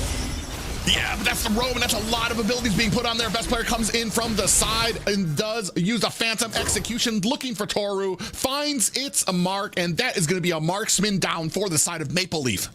Remember last game how MPL or Maple Leaf were unable to find basic? They were unable to dive to that back line. This is something that Cloud9 doesn't seem to have a problem with. They are able to target down on a Toru. They are able to get those kills. They're able to split up Maple Leaf, and best player does his job very well. Whether he's on a Hayabusa, whether he's on a Lance, he knows what his assignment is, and he completes it. And every time he gets that kill on a Toru, it's going to force Maple Leaf to back up a little bit. Yes, J-Law is also a major threat, but as long as they can pick apart one of them, one of those two members, it puts Cloud9 at a nice advantage. Yeah, a huge advantage when you're taking down one of 2 huge amounts of DPS for either team there. And we're going to go ahead and start on this. You can see Basic starting to put some damage on to the Lord. And I want to say we're going to start paying attention to the marksman's position here. Basic pretty front and center when it comes to the Lord. Toru kind of still hiding out in the bushes right now. I think that getting caught there by best player kind of put a little bit of fear into him about his positioning when it comes to a lot of these fights. Big damage, and now they're gonna have to answer that split push coming in from Chip on the top there. You see him with the little army of minions here at the bottom lane. Then they do see that J-Law comes to the answer. Is that gonna be the cue for Cloud9 to start on this Lord? It is. You can see it taken down to 50%, and the Black Dragon is out, and might be all she wrote for Yoreshi, who does jump, find himself an escape, and a pop up there from Nats, taken down by that demonic force. Meanwhile, the rest of Maple Leafs looking for an angle to get into this fight. Cold World's still down to about 50%, but look at the health on the rest of the team here. They have no real fear against Maple Leafs, and another tower going down. Oh, Pavel gets pushed in, Cold World, and another realm is out. Meanwhile, we're still continuing to put the damage onto this Lord. Pavel and Nasty Wayne looking for an angle. They don't find one, and that's going to be the Lord going over to Cloud9. Cloud9 doing such a great job at just pushing Maple Leaf back a little bit, getting back onto the Lord, pushing them back a little bit, getting back onto the Lord. Just very meticulous with the way they're taking these Lords. And Maple Leaf, because of this strategy that they're bringing where it's all of us together, it becomes very hard to find an angle. None of them are ever really like, getting to the backside of Lord, waiting it out in bushes. It's very straightforward the way that Maple Leaf is attacking in these fights. And I think they need to start maybe finding a different angle, sending someone around the side, sending someone to disrupt what Cloud9 is bringing. Well, and I want to say too, I think they're leaning on this Black Dragon a little too hard too. The only point that the Black Dragon, Yureshi is able to come out with the Black Dragon is with a clear amount of distance between him and Cloud9, which gives Cloud9 a huge amount of time to respond to it, and they back up really very far, and it's unable to really let Yureshi shine. If he dives in on them, he's going to be way too far away from his team for them to be able to support him. And I just want to say there's got to be another answer, like you're talking about, maybe another angle that you can come in to try to find maybe some of these marksmen on the side, maybe find basic on that Natan the same way that Cloud9 is able to find Toru. As we have the Lord crashing down at the bottom, is going to go ahead and chunk down the tower. That's going to be it for the bottom lane. A Lord being held at a standstill while the pressure kind of continues up at the top lane for the side of Cloud9. Toru did just get in the Hunter Strike, so a little bit more damage, a little bit more speed too. You proc the passive, you get a little bit more ability to move around during these fights, but a lot of damage on the Nasty, instantly taken out. Yeah, and just like that, Nasty Wayne, I want to say when it starts getting to the later game, he really starts misjudging the amount of damage that can come out from the enemy side. There's been another time, especially in the last game, where he got caught there, and it really proved an advantage for the side of Cloud9. Now the realm is out, big pop-up on the 5 members. It is just Toru who gets taken down. Pavel unable to stop, but watches his core get taken down. That is game 3 going over to Cloud9. It took a little bit of time. Maybe best player wasn't thriving as much in the early game, in that laning phase, in that first 5 minutes or so. But as that game crept into the mid to late game, best player really came online, ending it like 5-0 and 6, 5-0, some 5-0 to say the least. And was just, we saw it there, getting into the back line, taking out J-Law, taking out Toru, was just overall a monster as that game moved forward. And there's rarely opportunities where you're finding Cloud9. I want to say that those first 2 games, we saw best player got caught a little bit on his jungler, was getting taken down and picked off. Here, I want to say the whole of Cloud9 as a team did so much better when it came to kind of keeping with the group, making sure of paying attention of where they are on the map, and on the other side, punishing Maple Leafs when somebody like Toru or Nasty Wayne would get caught out there. Even Pavel going in for the unstoppable force was actually putting him into harm's way as the entirety of Cloud9 kited back and then kind of collapsed around him. And taking a look at some of the damage dealt, basic, Mark Cutie actually holding the lead, or no, Mark Cutie falling in second right behind best player, but still just showing how the Pharaohs as the game moves on actually starts to really pack a punch. Damage taken, Nats once again holding a pretty big chunk. This time Cold World though on the chip really kind of played the front line, was very mobile around the whole map and just consistently kind of in the faces of Maple Leaf. Yeah, a huge advantage for the side of Cloud9 when it came as we start moving later and later. This one, I want to say Maple Leafs did a good job of holding their own, especially in the beginning of the game, kind of keeping Cloud9 at bay, not making any mistakes. But then, as per usual with teams like this, once those little mistakes come out, it leads to bigger mistakes. It leads to people maybe a little hesitance on their rotations, maybe not sticking as a group.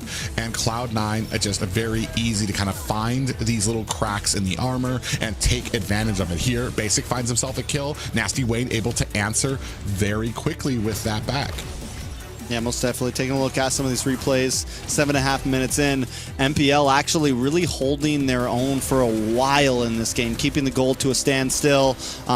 Always finding fair trades, actually up in towers for several minutes of this game, but at some point I think personally it was when Best Player really came online and was able to dive to that back lane, not get shot down. The Jawhead against the Assassin really was never able to lock on to Best Player, or more of maybe Pavel was just locking on to the wrong people, but either way, Best Player had free roam to move around these fights. You can see here, Pavel goes in on Cold World, gets the ejector on him, but like that's the roam that you just targeted. And I'm wondering if maybe there was not a better target you could have gone for there, because the entire team tried to burst him down. He was still able to get away. And that's kind of leading into some of these maybe mistakes that kind of come out from it. Last time we saw that a little bit of an issue with the Barat's pick, missing or flubbing a few of those Detna's welcomes, and during a lot of these team fights here, maybe a little bit when it comes on to the target priority. Most definitely. So now we're getting into a place where it could be a 4-0. Cloud9 at this point, I think, definitely secured in for first place. Can't remember the exact point spread, but at this point, they haven't lost any games. I mean, they've completely gone through season undefeated. Maple Leaf, if they want to hold this second place, they need to come in clutch on game number 4, right? Or else they're going to shoot down to third, maybe even fourth, depending on how the rest of these points fall. So yeah, it's pretty big on how they want to move forward in this season. Well, I do know Cloud9 has 7 points. Maple Leaf had 6 at the start of today. So, I mean, it's going to be a huge spread there. Yeah, we take a look at the points here right now. Cloud9 sitting in a very comfortable 10 points. And depending, Maple Leafs here sitting at 6, which is enough to get them to second place right now. But we still have 2 more series tomorrow, not including BTK's matchup coming up next.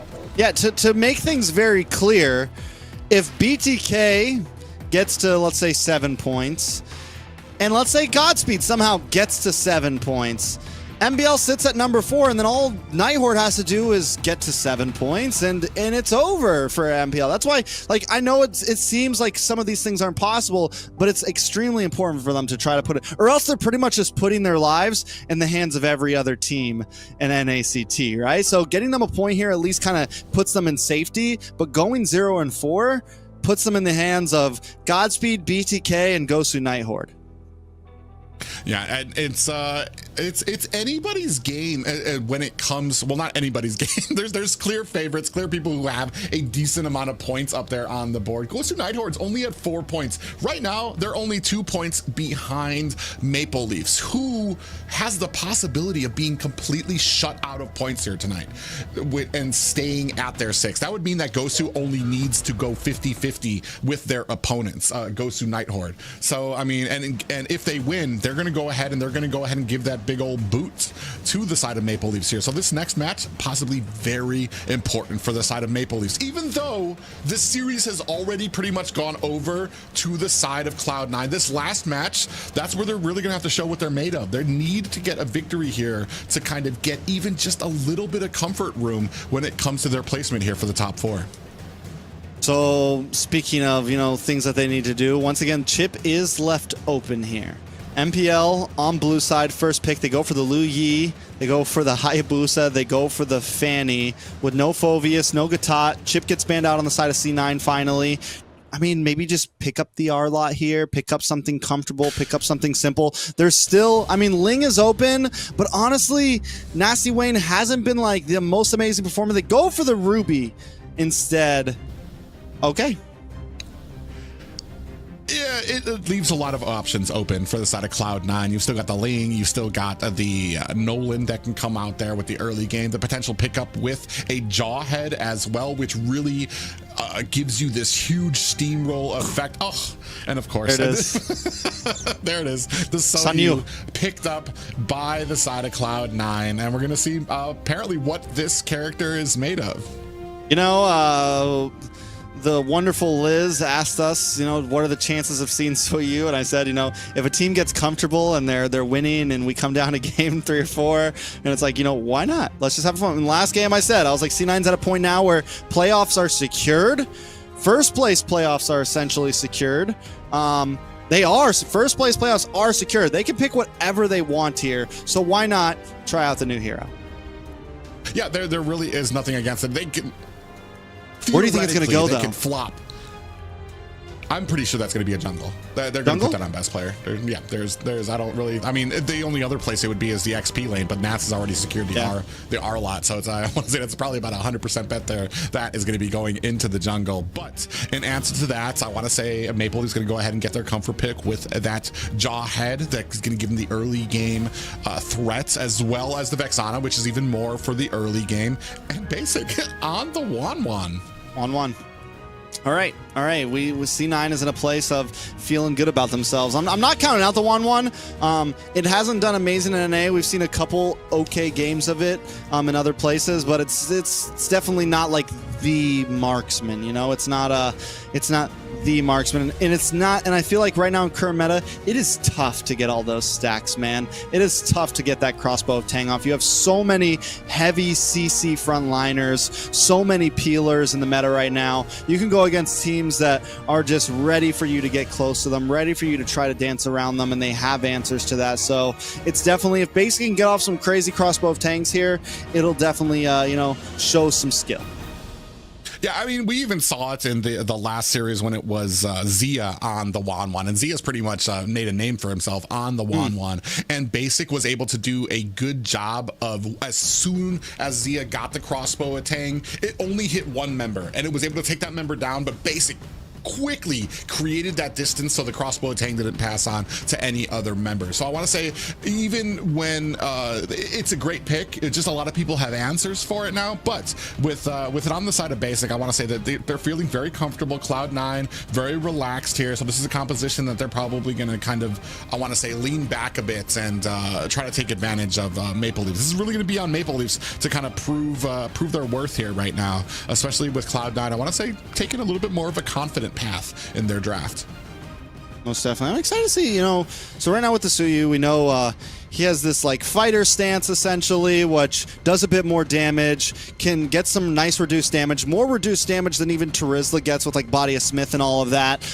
Also has this assassin mode where he's a bit more quick moving, has a higher movement speed. So I'm excited to see how best player, being how he's gotten really comfortable in some of his mechanics, especially over the past season, is going to play this, how he's going to dance around. I think it's definitely going to be interesting seeing this on the Land of Dawn, how it plays out. Nasty Wayne going to fall back to this Ling once again. We get the Cho pickup from C9. We are dive heavy on the side of C9.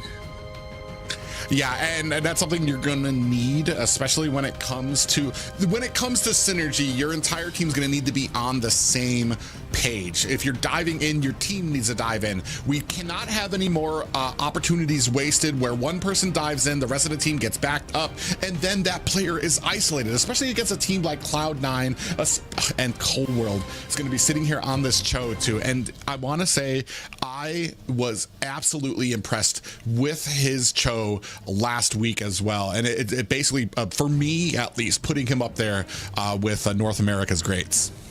Yeah, Cold World was getting some insane pickoffs against BTK with the Cho. I mean, the dude was diving in, and that was a point when Cold World and Mark Cutie just felt locked in together, and I think the Kagura a bit different, but still you have a lot of pick pressure. One big way of the Dragon is either going to secure a big Yin Yang overturn, or it's going to secure a crossbow of Tang, something along those measures. So Maple Leaf has to be ready for those dives. They have to be able to read them. They do have the Ruby. They do have the Jawhead. They have plenty of stoppage. If there's a time that they're going to take a game, I think this is definitely when they could make it. Yeah, ladies and gentlemen, while Cloud9 has secured this series, the story is about Maple Leafs. If they can get a victory here, they will have some breathing room moving into the next week and the playoffs. If they lose this game against Cloud9, it could spell doom for their chances of making it in the top 4. Yeah, there's a lot of possibilities. There's definitely a lot of possibilities for Maple Leaf. And, you know, we talk about Cloud9 all the time, but like you said, I couldn't have said it better myself. We already know they're in. This story definitely heavily favors on Maple Leaf, and if they can pull something out here. But right now, it's looking bad already. Cold World and Marcuti just in the face of Pavel, bringing him down to about 10%. You know, Nasty Wayne has not performed the greatest in these past 3 games. Everyone needs to kind of step up to the plate here. Yeah, and I want to say it's the later, it's the little hint of desperation that comes out of Nasty Wayne in those late games, trying to make a play. And talking about that, best player comes in. I'm not even sure if he was able. Did he get that minion and steal it away from Nasty Wayne there? And this is we're gonna start possibly seeing the power coming from this Soyu pick. A little bit of damage on a Cold World already. Pavel also, you know, something to be reckoned with. I feel like the Jawhead packs a nice punch, especially in the first 2 minutes for being a level 1, level 2 hero. He's not someone you just want to get up close and personal with. He's definitely not someone, especially like you said, in those first 2 minutes, and you have to make use of those first 2 minutes if you're going to be on a Jawhead. He's not as useful or impactful as the game goes on. He still packs a decent punch. He can use that ejector, but in the early game, J-Law, and the flicker in, Marcuti gonna find the finishing touches there. Pavel trying to make him answer for it, but unable to. You know, this is very reminiscent of game number 1 when Pavel was kind of hugging up to the top lane, and when J-Law gets left alone, Cloud9 knows it, and they pounce, they strike, and they get the kill. Yeah, and a great job by Cloud9 to read that. Best player finds a turtle uncontested. Oh, Cold World takes a heap of damage. Pavel can't chase as Marcuti and Nats come to the safety of Cold World on the side there. Oh, and I'm gonna say, man, this is just such a scary position. You already know how dangerous Cold World can be on that Cho. And just imagine sitting where you think you're secure under your tower and getting jumped on, and then a wave of the dragon popped out of your tower, and then the whole team collapses on you. Pavel goes in, looking for Marcuti, does get that umbrella escape. Nats goes in with a little bit of a dive, putting some damage onto Pavel. Yureshi is there, finds himself a final slash for the side of Nats. Meanwhile, here at the purple buff, Nasty Wayne trying to get his buff here, and Yureshi gets taken out by 3 members of Cloud9. 0 and 2 in favor of Cloud9. You know, Marcuti's already a level ahead of J-Law right now. You pair that up with 2 kills into the pocket of Marcuti, and Kagura's not the most fast-scaling hero, but you put a couple kills into a Kagura's pocket and it becomes very dangerous. Cold World does go down, so Maple Leaf finds something in the chaos, but still the damage coming from Marcuti right now on a J-Law. About to save on screen there. Unfortunate for J-Law. Marcuti's going to be caught here. There's no escape here. But you're exactly right. And Kagura, especially as you get into that mid and late game. Oh, they do find best player who's going to look. Here comes the Tempest Ablaze. Best player looking for a dash or an escape. Nasty Wayne has the Finch pose. Is he going to be able to make best player pay? There are 3 members here. Best player finds himself a dash, is putting on the damage. Toru with the blazing duet is going to be more than enough for Pavel to do some cleanup duty. Most definitely. And I mean, Nasty Wayne was kind of scared. It's like, oh, hold on, Cold World! Dives in under the tower. Nowhere is safe for Maple Leafs, even under the tower. Pavel does find the kill there, but this is just showing you that how many different angles Cloud9 can come into, especially Cold World on this Cho. You know, and these trades are happening, but in the end, Cloud9 is winning up on the trades. Basics gets a bunch of gold plating. Toru, the marksman for Maple Leaf, taken out. I mean, even though it looks even in terms of kills, Cloud9 is getting the better end of this bargain right now. MPL maybe needs to try to really secure this turtle, try to keep themselves in this game. They're down about 1,000 gold. They got to find a way back in.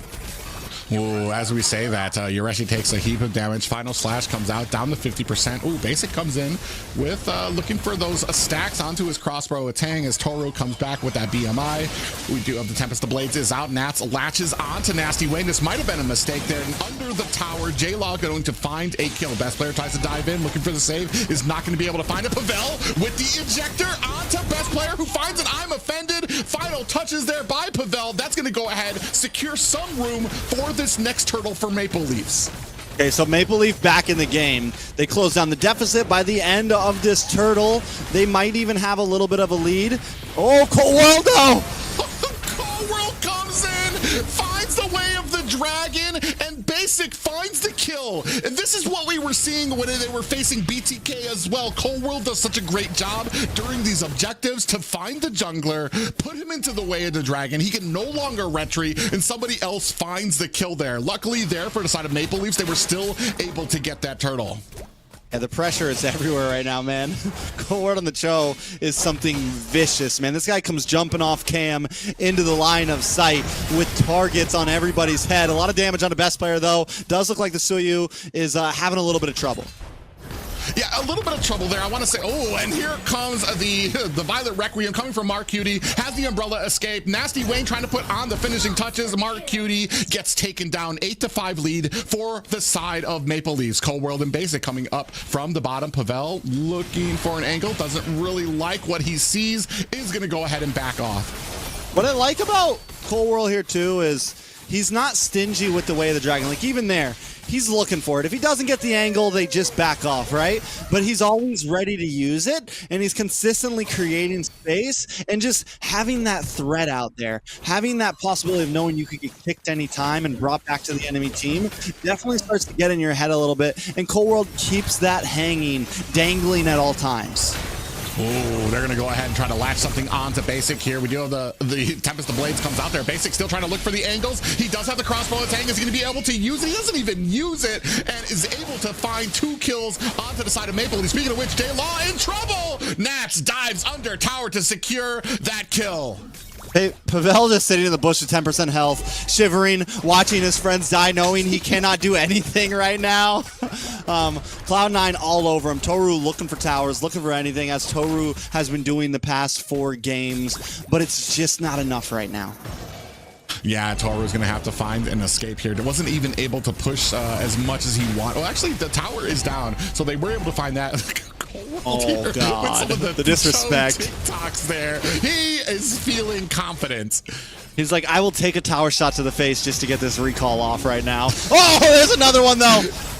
Yeah, Yoreshi gets put onto the wrong side of an enemy line there. 4 members of Cloud9 going to go ahead and lunge onto him. And that is just the value that you're getting out of Cold World right now. Doesn't have the way of the dragon right now. The rest of the team jumping in here. J-Law in trouble, looking for an escape. Cold World goes down to Pavel. Nats taking a heap of damage from Toru, who is trying to chase him down. Turns his attention back to the mid lane.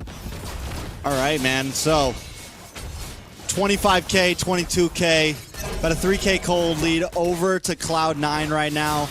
They're back in their groove of taking buffs, starving out Nasty Wayne, taking a look at the items. I want to focus on the mages right now. Mark Cutie, only about 500 ahead of J-Law. J-Law, even with 4 deaths, has been able to kind of keep up in terms of gold. Taking a look at the marksman, though, Basic has been having the experience of a lifetime. This man is 2,000 gold up. He's got the Wind of Nature, and he's got the Scythe. He's got the DHS. He's working his way into a Malefic Roar right now, and he's bootless. He's shoeless, as we always see with the Wan. I was just about to say there, bootless, bare feet just slapping against the battlefield there as we see Nats get taken down by the whole of Maple Leafs. From the side comes Cloud9 looking for a flanking position. Basic finds a kill onto Yoreshi. Tempest of Blades is out dashing by the side. Nasty Wayne looking for the kill onto Basic. Is he going to be able to find it? Basic actually wards him off with some of that auto attack damage, and Pavel running back as well. I mean, the movement from the Wan, man, the dancing around, the ability, if you're able to really pull it off well, it definitely works. And for the same reason that, you know, you're going against all these fighters could be a problem, for that same reason, it's, you know, everyone's grouped up, going against the composition that MPL brings, going against the playstyle that MPL brings. The Wan actually surprisingly does pretty well, man. He can just kite, keep his distance, and look for those marks. Well, even then, too, we found a big amount of problems there. Oh, and Pavel finds a kill onto best player. Maybe a little bit too far in the enemy jungle there without the team helping out. But yeah, when it comes to right now, Maple Leafs have found some issues getting to the back line of the side of Cloud9 and being able to get Basic down. There have been like 1 or 2 opportunities that they found. Nats diving in onto Pavel, putting on some damage. Yoreshi there with the cleanup. Ooh. Cold World coming in. He's thought hunting. There was somebody in the bush they would be able to pick out, but not able to find it just yet. You know, that's what I mean. He's not stingy with the skills, man. I'll wait to flicker for the possibility. Whether that's a good thing all the time, maybe not, but here goes the kick onto Pavel. Kicks it the wrong way. It's okay. We still get zonage over the Lord Pit, and this is what I mean, man. He's all over the place, and even if only half of them make the play happen, it still feels like it's worth it. Yeah, I mean, I want to say, too, here, I mean, the best player not having the best. Oh, we do have an ejector that goes on to Cole. Big pop-up with the Ancestral Guard. J-Law going to find the kill there. That's going to put a big threat off of the table for the side of Maple Leafs to potentially take themselves a Lord. But you still have the whole of Cloud9 to contend with. Nasty Wayne looking to kind of come in, look for an angle, followed up closely behind by best player. 50% left on the Lord. Nasty Wayne comes in, trying to bring some damage, plays a duet. Pavel finds a kill. J-Law finds another. Best player finds one onto Yureshi and Pavel. And the Lord has been reset. Toru unable to hold aggro. Nasty Wayne and J-Law, the Ling. Nasty Wayne able to find the finishing blow, finds himself a Lord. Okay, MPL back in the game, maybe even more than back in the game, maybe in control of the game at this point.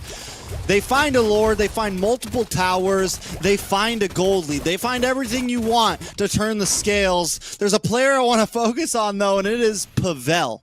This man is 9-1-6 right now. All tank items, just stealing it all. The Cookie Monster right now. Taking everything for himself, but that's okay because it's working, man. And right now, with the way that some of the players have been playing, this is maybe what they need, an aggressive player who's going to get in the face of Cloud9 and who's willing to take the risk for the biscuit.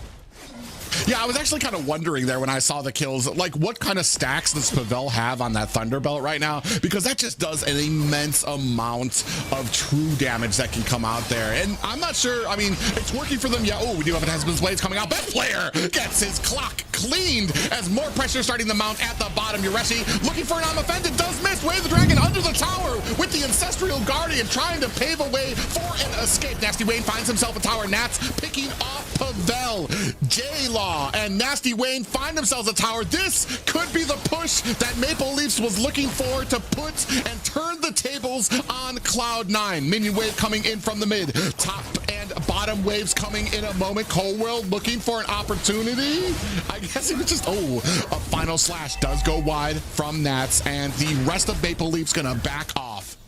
I gotta say, right now, Gosu, Nighthorde, Godspeed, the other teams, they're grinding their gears right now. You know, they're like, come on, Cloud9. Come on. Just make it the 4-0.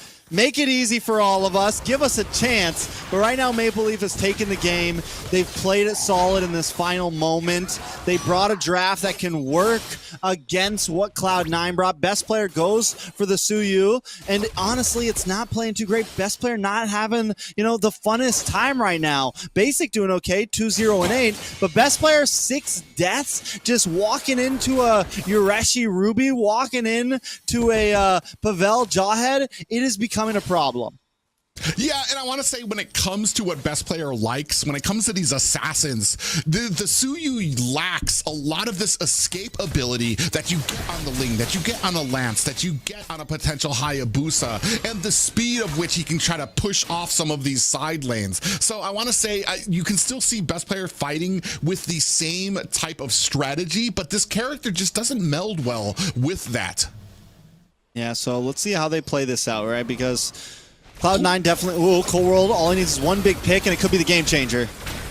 Yeah, and Cold World actually gets caught up there, going up in the front line there with that concealed play. The whole of Cloud9 looking for an angle. Unfortunately for them, Pavel was right up in front, saw it coming, able to get the ejector onto Cold World to shut that down. However, right now, they're really focusing on this Lord. They know that they don't have their jungler there. Big final slash comes out there as well. Lord down to 10%. Basic finds a kill onto Nasty Wayne. That's a retreat down for Maple Leafs. The whole of Maple Leafs either need to find a kill or disengage from this Lord, and it looks like they're gonna disengage.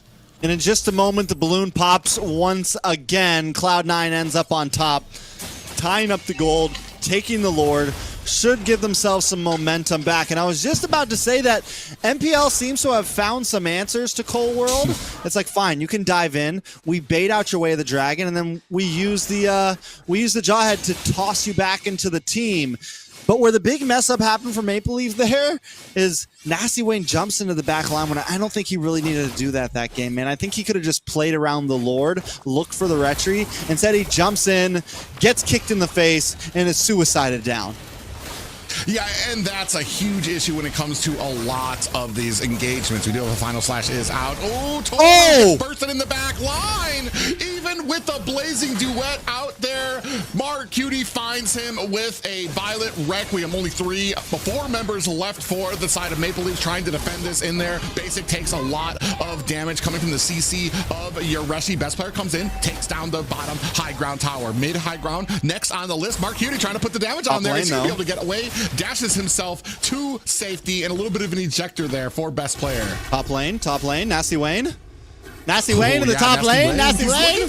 Can he find it? Best player's the only one to answer back. Here comes Cold World. Nasty Wayne gonna go with that Finch pose. Oh, now Nats finds him. Is this gonna be it for Nasty Wayne, Pavel, and Yoreshi there to help secure that escape? All right, he tried. It was a good effort. They still got a tower standing. This is the most even we've seen Cloud9 up against Maple Leaf in 4 games. Gold at practically a standstill. We're almost getting to the maxed item point. Taking a look at the compositions, I do feel like in late game, I don't know, Maple Leaf has a few more options here in terms of map play, in terms of overall just what they bring to the table. Yes, Cloud9 has some, they have the cheeky way of the dragon. They have the yin yang overturn that can catch Toru. But if Maple Leaf just plays solidly, doesn't do anything too crazy, plays the map, they can come out on top in this game.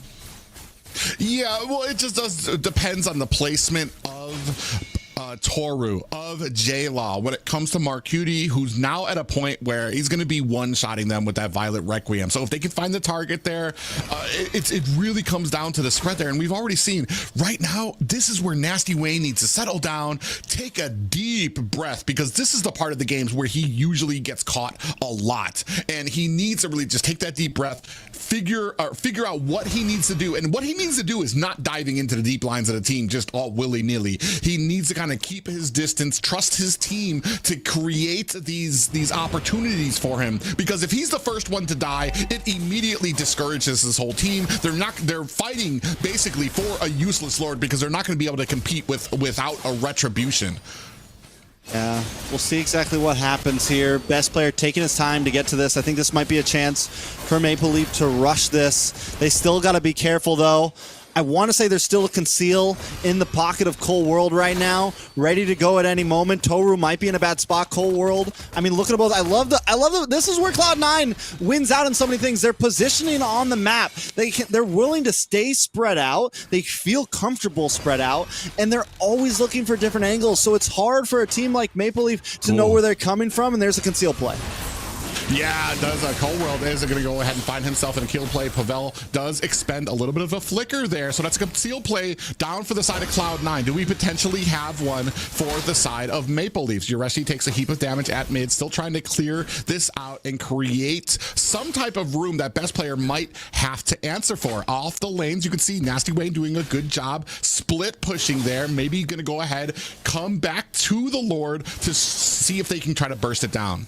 And Cloud9, they mess up the conceal play, they mess up the big play, but they immediately reset to positions, right? Basic moves up to the top. He's kind of falling back to orange buff now. Cold World finds the tri-bush on bottom side of river, a beautiful position of where he needs to be, and the rest of his team knows he's there, and here comes a possible kick. Yeah, at Cold World, I see him itching for it. He's going to go in onto Yoreshi, but Wave the Dragon is out. Yoreshi goes ahead, finds himself an escape. Pop up from the Lord, does not connect on anybody, but now they've lost that L bush. Mark Cutie sitting in there. Pavel pushing through mid is looking for... Oh, J-Law gets caught there. Does have the winter crop, but it's not enough. He's going to get taken up and taken down by Nats. In comes Nasty Wayne looking for an opportunity. Is he going to be able to find one on Mark Cutie? Nats finds finds him and makes him pay. He gets taken down. You're actually running for the hill. Procs his immortality, but that is not going to be enough to save him. That is 4 down. It's just Pavel alone to fend off this push from the side of Cloud9. And I think the team of Cloud9 has just secured themselves a 4-0 victory against the Maple Leafs. Nasty Wayne swatted out of the air like a fly, and Cloud9 swatting Maple Leaf down. I mean, at this point, it is anyone's game for the playoffs. Yeah, a big props here. Cloud9 played a very thorough and very dominant series here against what some might have considered the top 3, one of the top 3 teams in Maple Leafs. Definitely, Cloud9 try something different and they still succeed, just showing dominance over Maple Leaf with a draft that me and you kind of questioned, right? We're like, oh, maybe they're just having fun here. But either way, it works out. And 4-0, man. 4-0. Maple Leaf, they came into that and maybe they just never stood a chance.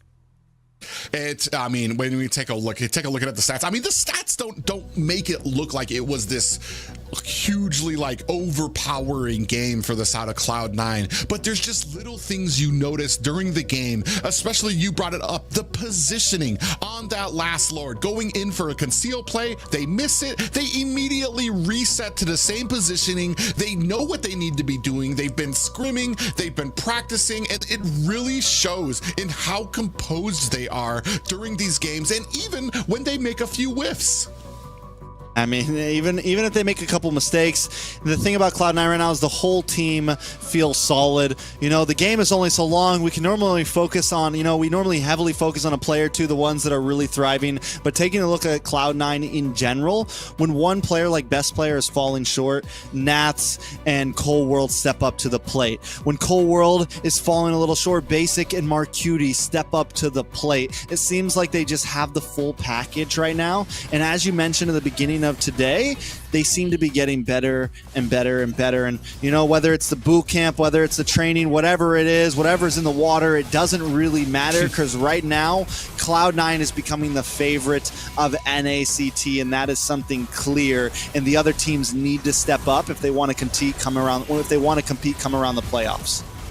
Well, yeah, and that's the craziest thing that you mentioned too, is that they're only getting better. Each game they're getting a little bit better. And the fact, they're able to, when one player starts lacking, whether it's a pick, whether it's the fact that maybe a little bit of a placement problem for the side of best player, or that he picked Suyu, trying to try him out and not really excelling on him, the rest of the team still able to kind of come in and kind of cover that gap or that wound that there was on the side of Cloud9, and doing such a great job. As here you can see, I mean, such great placement for the side of C9 when it comes to a lot of these engagements. And Pavel played a great game, man. He kind of got on to the track of Cold World, catching some of those dives off, and towards the end of the game, Cold World wasn't landing as many kicks. But that's when Nats, who had a rough start, kind of really stepped up to the plate. And as we come into some of these last plays of the game, watch this big swat. Watch them knock Nasty Wayne out of the sky, man. Nasty Wayne jumps down, Finch poises, tries to jump across to go for Marcuti, instantly stops in his tracks, and from that moment, we know it's over for MPL. Yeah, and that's the problem too, is I want to say the positioning when Nasty Wayne was coming in, he was just... I know the problem here is that a lot of people are going to be looking at Nasty Wayne for his play style out there. He was getting caught, but I mean, it's almost impossible with the experience, with the synergy that these guys have. There's nowhere for you to run that they're not going to be able to catch you. There's nowhere to run, there's nowhere to hide, but that is it for the series. Liz is going to be joining us. How you feeling about the series? I mean, it looks like Nasty Wayne almost pulled the Uno card onto C9 with the backdoor, but unfortunately it was not able to go through. And we can just really see from this series, this dominating victory from C9, just how solid the team is. Whether it is the bootcamp buff or not, it's still a very solid performance, and especially the macro and late game gameplay. It's the cartoon shirt that best player is wearing that is empowering the team. That's the real buff. But man, this whole team is just a powerhouse of, I want to say, the best in North America right now, slowly starting to climb that mountain and really proving themselves. I mean, let's hold our horses a little bit. Let's hold our horses. We still got playoffs. We still got a long way to go. C9, though, definitely on the upswing. Anything can happen in playoffs, though. But I would love to see, some of these players, maybe take the gold medal. It's going to be tough when we get there, but definitely some rising stars in Cloud9. And let's see who the MVP is for this series. Does look like best player was the MVP. He pulled out a lot of picks today, and Suyu, that you guys expected to either not be played or to be played in the XP lane, was actually put in the jungle. How do you guys feel about this? I'm going to say we're not counting the last game here for this MVP, but you talked about some of the kills, some of the pickoffs that best player was able to do. It wasn't just that, and what I want to say, what separates best player is how quickly and efficiently he was able to get the split pushing for his team. That has been the real threat when the side of Cloud9 is on their back foot. 6, and 5, well deserving of an MVP for best player. That is correct, and his performance this entire season, and I would like to say for the most of the NACTs, best player has been a very good assassin player and a very good jungler. There was some hiccups last season with the grand finals, but other than that, I think best player has proven that he is one of the top junglers in North America, and we will have best player for an interview with us today. Hello, best player. You're in GD Echo's room. How are you feeling? Feeling good, Feeling good after those wins, 4-0. Yeah, so today you actually pulled out several heroes, right? So out of the 4 heroes that you played, Haya, Lane, Lance, and also Suyo, what is your favorite, and can you tell us why? I think maybe the Lance, because he's not picked often. He's more of a unique type of pick, especially in NA. So, when we pulled out the Lance, I saw the 3 assassin bands. I was kind of laughing, kind of target banned me. It's kind of funny, but no, we made it work. It was good.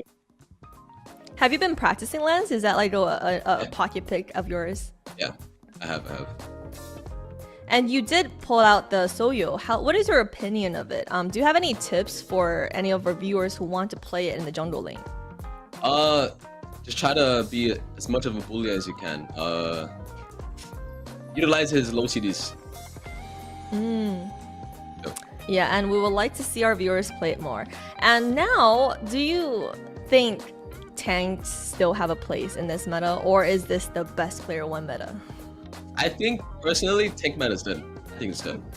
I haven't seen a single tank. Yeah, even in MPO, I haven't seen it.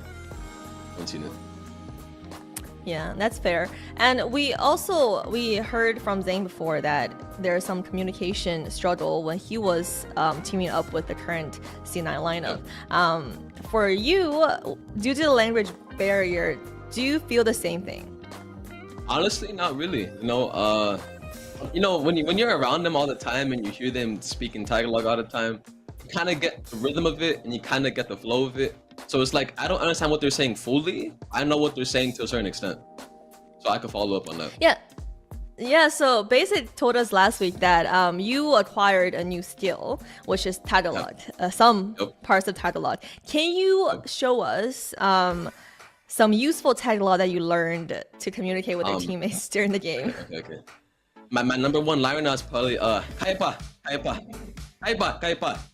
know what that means? That means can we go? Can we keep going? What else? What else? Tara. Tara's also a good one. Oh, wow. Okay, so I hope you guys learned that. And last question is, you have been living with the fellow monkeys for a whole week, and how have that experience been? Is there anything that that was different from this time boot camping in the US compared to boot camping in Asia? I would say boot camping in the US is a lot more comfortable. It's fun. The whole squad, I love them all. They're all really chill. I with them all, so it's good. Yeah, maybe we'll see a best player Jim arc soon. But yeah, amazing performance. Maybe. Amazing performance, best player, and you guys are already in a top spot for this playoffs. So we're excited to see you guys continue growing as a team in the upcoming weeks. Thank you.